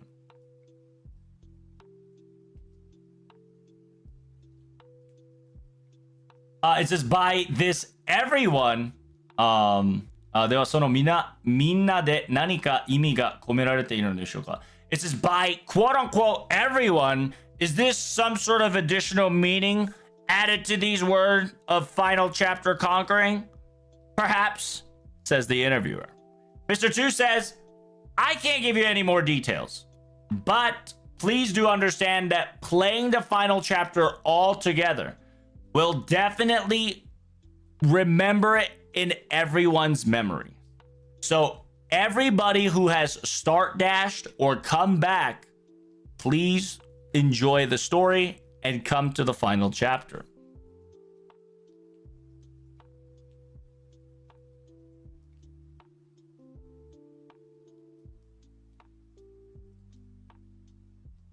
It says, I know in the main stories, you wish for a time off weekend, or, you know, just able to blow it off on 1 week. I know a lot of people have those styles and feelings, but for actually real, right? Like for actually real, please do come to the final chapter release on December 20th.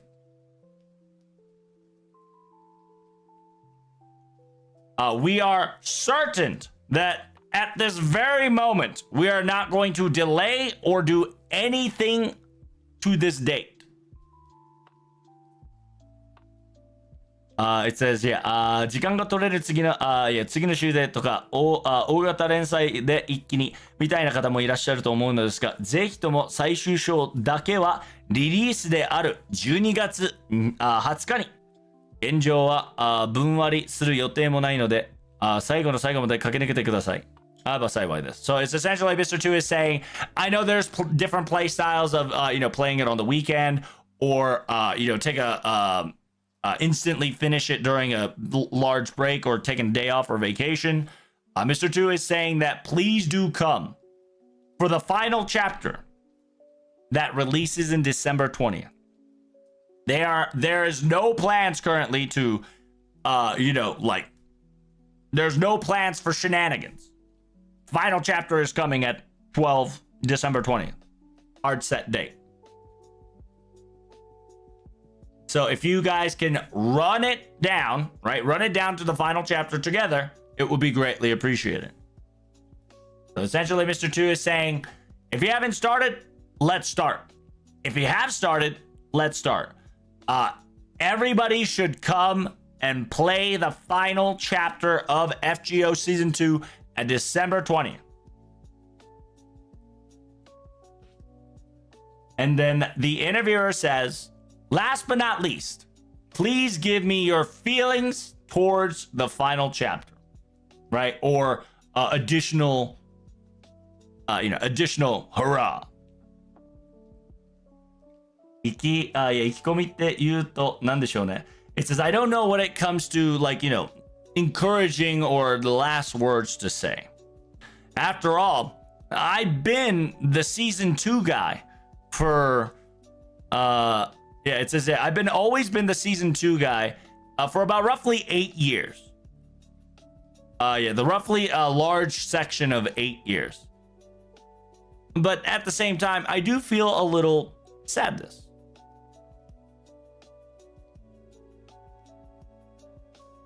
It says, I will like to reiterate that this will be a large event that will conclude season 2. Right? It'll wrap up season 2. And so if it goes beyond the expectations, it would be greatly appreciated, right? So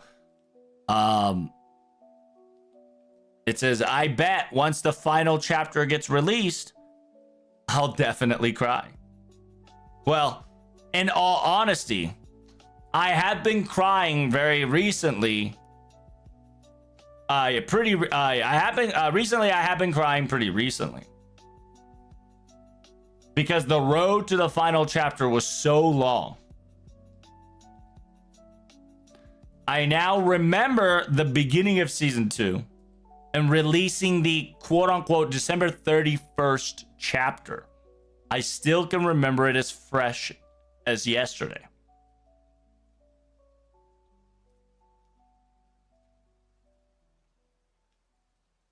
Once the end of the 2017 release after,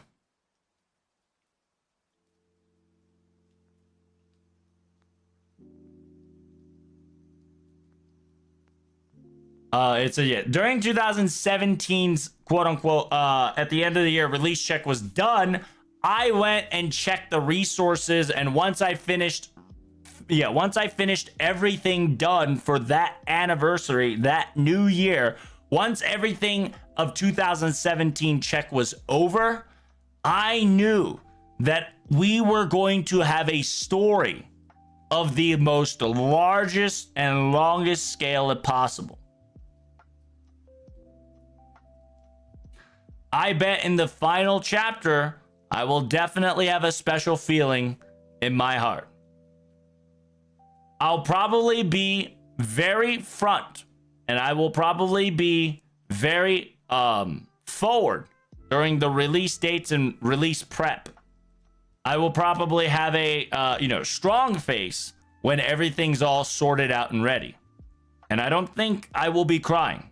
But when I do go home, and when I become an FGO player once more, back to a FGO user, and when I play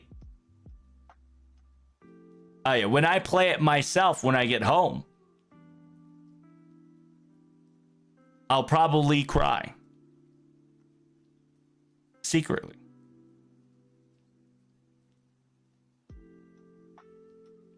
So TLDR, Season 2, aka Cosmos and the Lost Belt, is ending.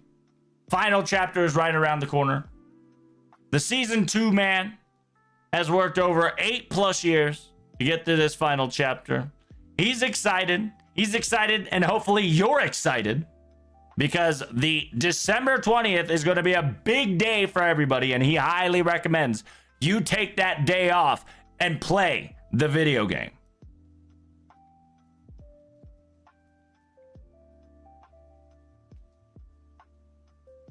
And so he looked back from 2017. Once the 2017 end of the year, December 30th shenanigans was all ready to go, final checked, and, clocked out for that day, he realized that he was going to be embarking one of the largest story and big story. And then he'll definitely said different emotions will probably swell up once I go through the final chapter. During the release preparations, and once everything's all good to go and I release it, I'll probably not cry as hard. But once I go home and when I become an FGO user again, right? So when he becomes an FGO user, because he goes home, right? He went home, don't have to work a bit, become an FGO player, He'll probably play that part as well, and he'll probably cry. Secretly, of course. Secretly. All right, that concludes the 10th anniversary question with Mr. 2. Final thoughts. Very excited for final chapter. Season 2 is going to get wrapped up real nicely, it seems. Very hyped, and I need you to prepare your butthole, get 9 of your grand servants ready, and prepare yourself for December 20th, because it's either going to be a server-wide raid or server-wide shenanigans. And at the end of that road, we are either going to hippie, hooray, or we're going to say, damn, that was a good-ass fucking ending. And enjoy the FGO Season 2 stories conclusion. Okay? So, what do you think? Are you excited? How far are you in Season 2 Cosmos and the Lost Belt? And make sure you get to Ordeal Call 4. It's free 1,000 Saint Quartz. What you doing? Get your lazy ass up and start running. Start.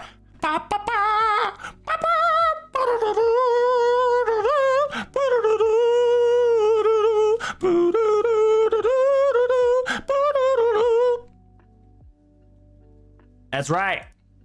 Get that fucking Gyatko. Start running.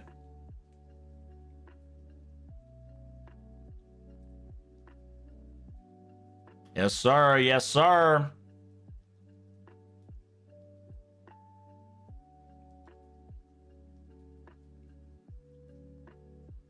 Yeah, you like that? Dude, watch me get DMCA. You know this shit's lit if I get DMCA'd. You know that I'm that good.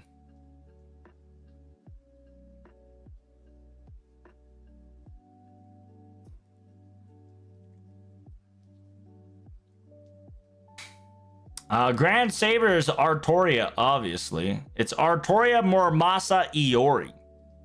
Wow. It's Artoria Mormacha Iori. Archer is Gilgamesh Puretomayos Takasugi.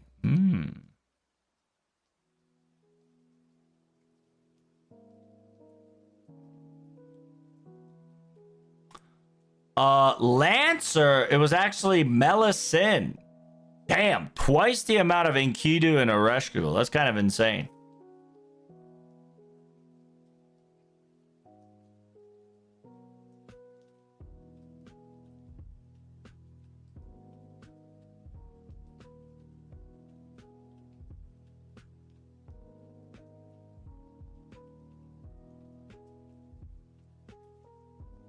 Dragon equals most powerful.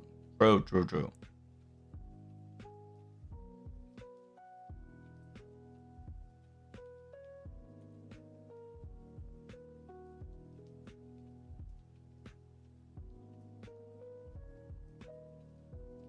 A lot of female love.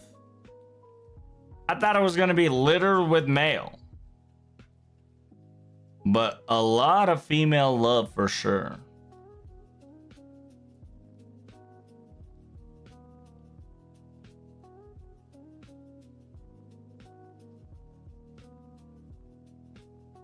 Because you got Melicin, male. Melicin, male. Felicin, undefined. Well, actually, there's a lot of male on Melicin. But there's only like 3 Melicin. Enkidu was a female male. Ereshkigal was female. Skasal Lancer was male. Karna was a male. Kuful and Lancer was a female. Kuful and Lancer was a female. Sakamoto Ryoma Lancer was male. Grand Rider is Ojimendeus and Taikobo, then Nemo. Wow, Iskandar's at the 4th place. Damn, Daniel. But Ojimendeus on the Grand Rider leaderboard. Grand Caster is Tonerico, Artoria Caster, and Merlin.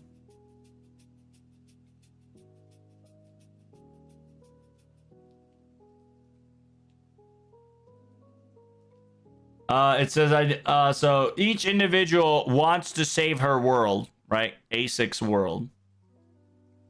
Castoria, because she's my blade. She is essentially a servant that changed an era.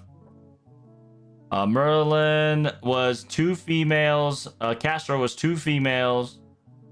Tonerico was a male and a female. Gilgamesh Castro is a female. Alice is a male. Not bad, not bad.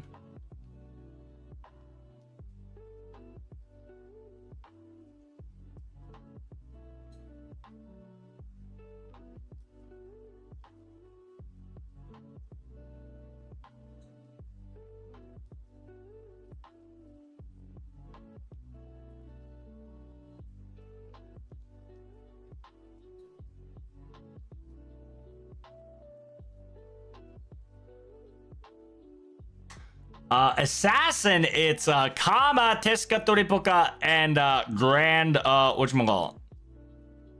Old Man of the Mountains. Is there any Anderson? No Anderson. I think the surprise would be Ass Clapping Cheeks is 9th place, and Khufu and Castor. Khufu and Castor at Ass Clapping Cheeks is 9th place. Kama, Teska Toripoga, Old Man of the Sun, Rogushiki, Light Koyan, Izo, Jack the Ripper, Shinjuku's, Doppelganger, Gray, and Assassin.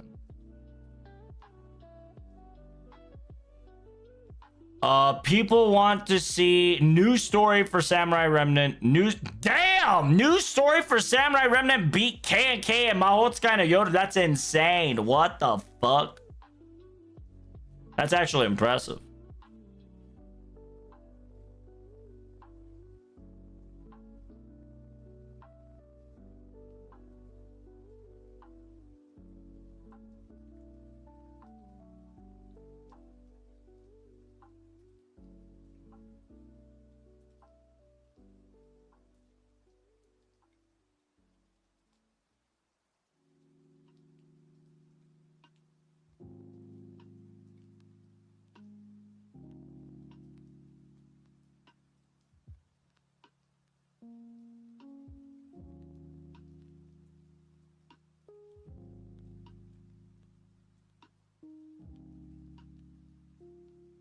Damn, all event revitalized is insane.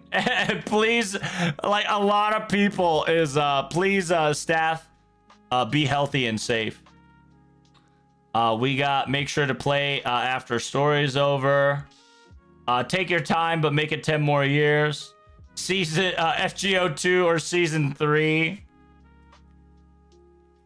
Give Atarante swimsuit. Make it more anime. Anime, please. Understandable. What was the anime list?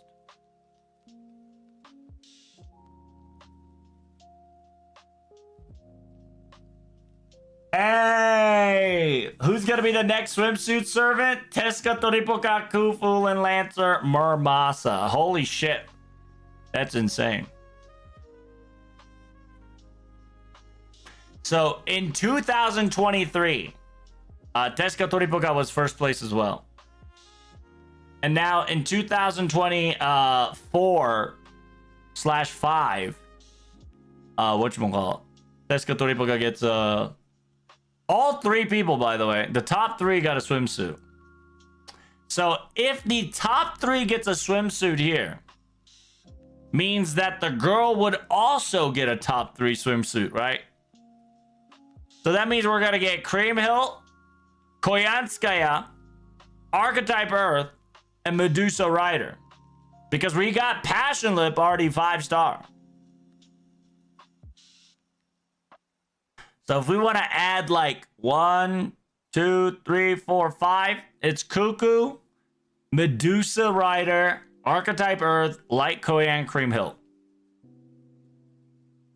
Summer Crim? Oh yeah, by the way, Summer Crim is coming.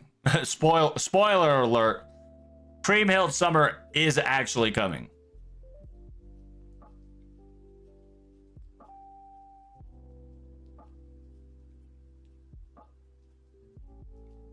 What up, Zulong? I'm with the guy wanting Atalanta. Yes, a lot of people want Atlanta swimsuities. No way they're doing summer arc after Phantasmal Moon. That's where you're wrong, bitch. Phantasm Moon is not archetype Earth. Therefore, archetype swimsuit technically can count. Smile. But who knows? Who knows?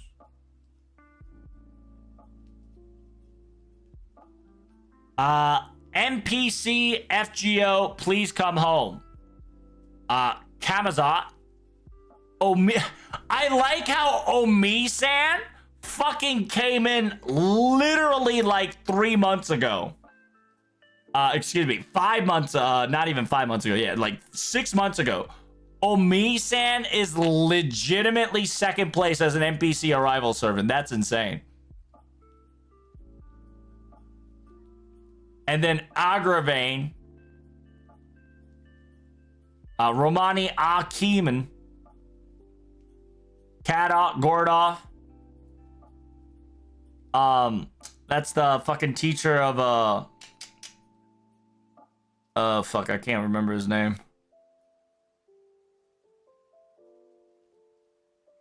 It's the samurai guy.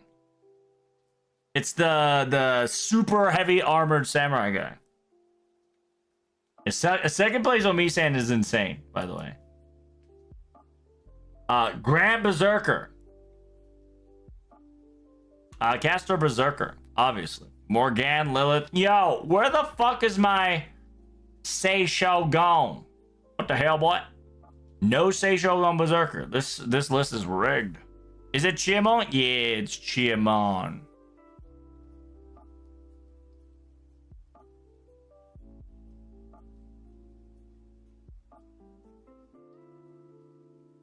Right. I fucking hate reading the goddamn kanji, brother. It's I think it's Takeichi. It's the fucking purple dude. I believe Mizu Isa Takeichi. I think that's how you spell it.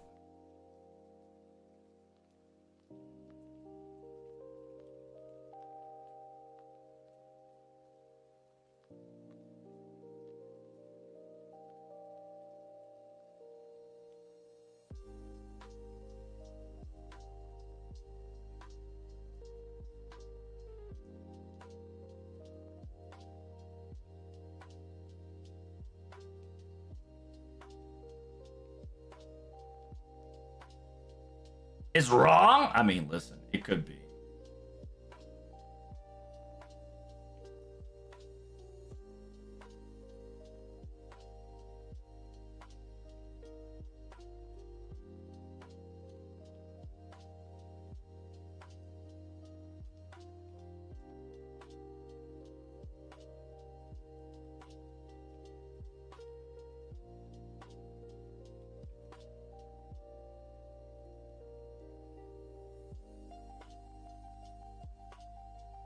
It's the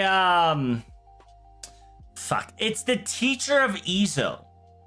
It's the dude in black that got taken over by that fucking monster. It's that black suited guy. It's him. Where's NPC jail, chat? Where's NPC jail? He's in NPC jail. It's just easier to show you if I just show you NPC jail. Erenoa, Zahaku, Vitra, Kings of Santa, Rokuneko 5, Kings of Santa 108, Mysterious Servant. He likes taking naps, chat. Event Quest NPC, what the fuck? Bruh! It's fucked up. So you're not gonna show your boy. Okay, okay. NPC jail's too big? You're not wrong.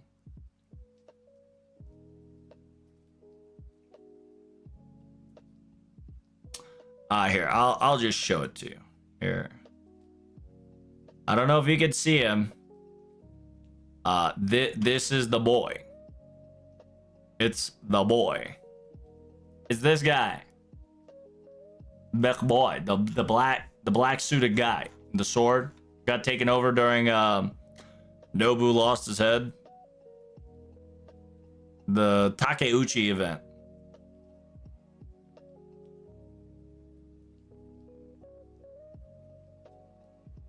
This is Takachi. Yes, sir. This guy.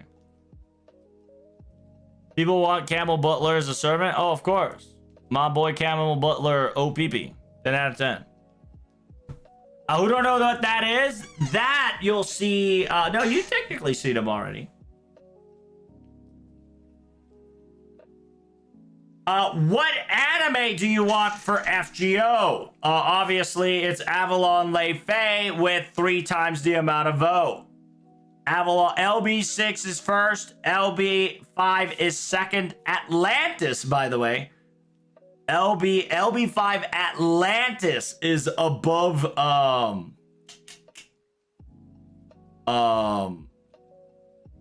Atlantis than Olympus, which is very surprising.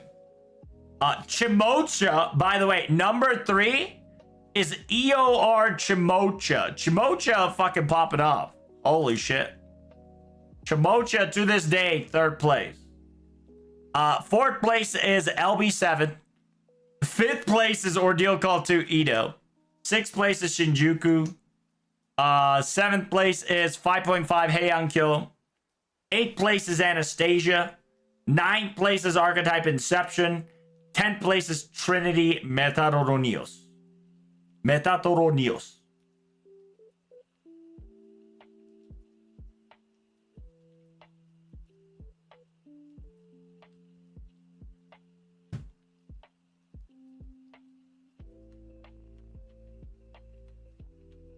If they're gonna do part 2, they should just do it from LB1 and forward. Oh, I agree, but knowing them, they'll probably pick 1, which will probably be LB6, and then just cook that shit as much as they can.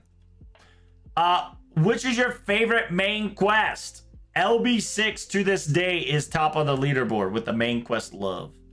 LB7 is next. Archetype Inception is next, then Edo, Babylonia, Atlantis, Metatoronios, Solomon, Heian-kyo, Camelot. What is the best limited event, which is the Mahoyo? Mahoyo event. Seraph, the Fallen Wing. Oh shit, the Tears of Wing is the Tears of the Fallen Wing is insane. Wings of the Fallen Tears is actually insane. Servant Summer Festival 2023. And last but not least, Fate Final Journey is the largest and favorite April Fool journey. No problem. Yes.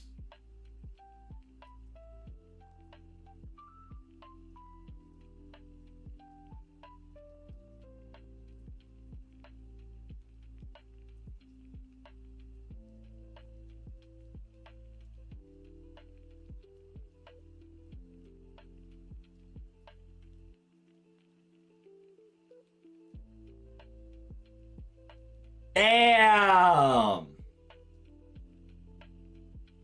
46% has cleared Olga Quest 3. There's a lot of people. 23% is stuck in Olga Quest 1.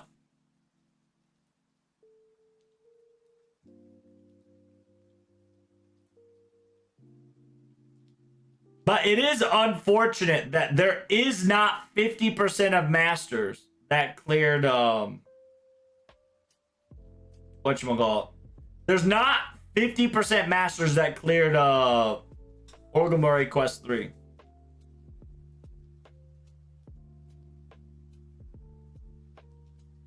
So 92% has reached Ordeal Call. And 79% has beaten LB4, Ordeal Call 4. which this is a little biased because JP players have played up to Ordeal Call 4, obviously.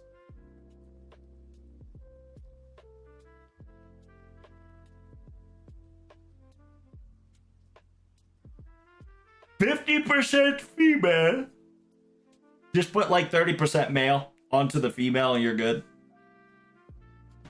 Age range, a lot of 20s and 30s. 3% 50 and above is low-key insane. 12% is 40s. How do you beat Lilith, but you're stuck at Olga Quest? Bro.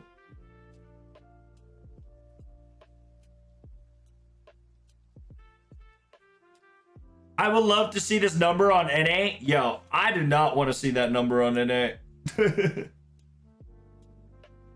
So a lot of the masters are 75 to the 179 range.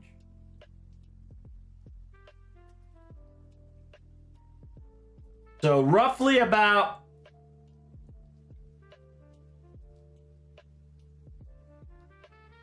roughly about 16% reached max level 180. So I think 180 has to reach about 30 to 40% in order to get 190. So they utilized about 6,000 survey, right? 6,000 people take this survey. 6,000 people, not 79% of them beat up till the newest story. 46 of them beat up to Ordeal called Olga Marie 3.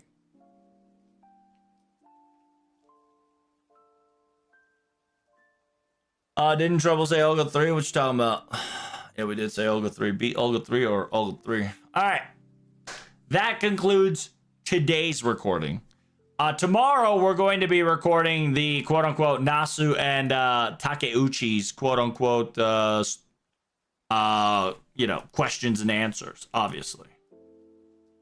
Because right now, we got the Phantasm Moon, we got the Lilith / MASH Rival, Grand Servant, Passion Lip Swimsuit Reasoning, Kadruk Zeperimus spoilers, Olga Marie servants, and the Third Ascension If.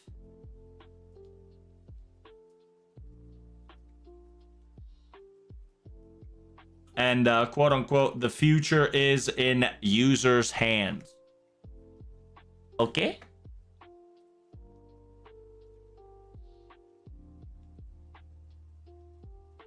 We'll read that tomorrow because I'm tired as fuck. I need to upload all these videos real quick and I gotta go to work. So, thank you guys so much for coming. Greatly appreciated. This will be one of many, obviously. There's gonna be everybody and their mom busting this shit out because they want to be the very first, but they're not gonna be, as informative as I ever will be. Make sure you hit that like button. Don't forget to subscribe. Thank you guys so much for coming for today. I'll see you all tomorrow for the Nasu / Takeuchi interview action. Hope to see you there. I will be uploading all the VODs that we just did on YouTube, so make sure you don't miss out. Simultaneously, Olga rolls and Destiny rolls will come out soon. Thanks for the translation. Indeed. Thank you for sticking by. I appreciate you, every single one of you. Take care of yourself. Bye-bye. Bye-bye.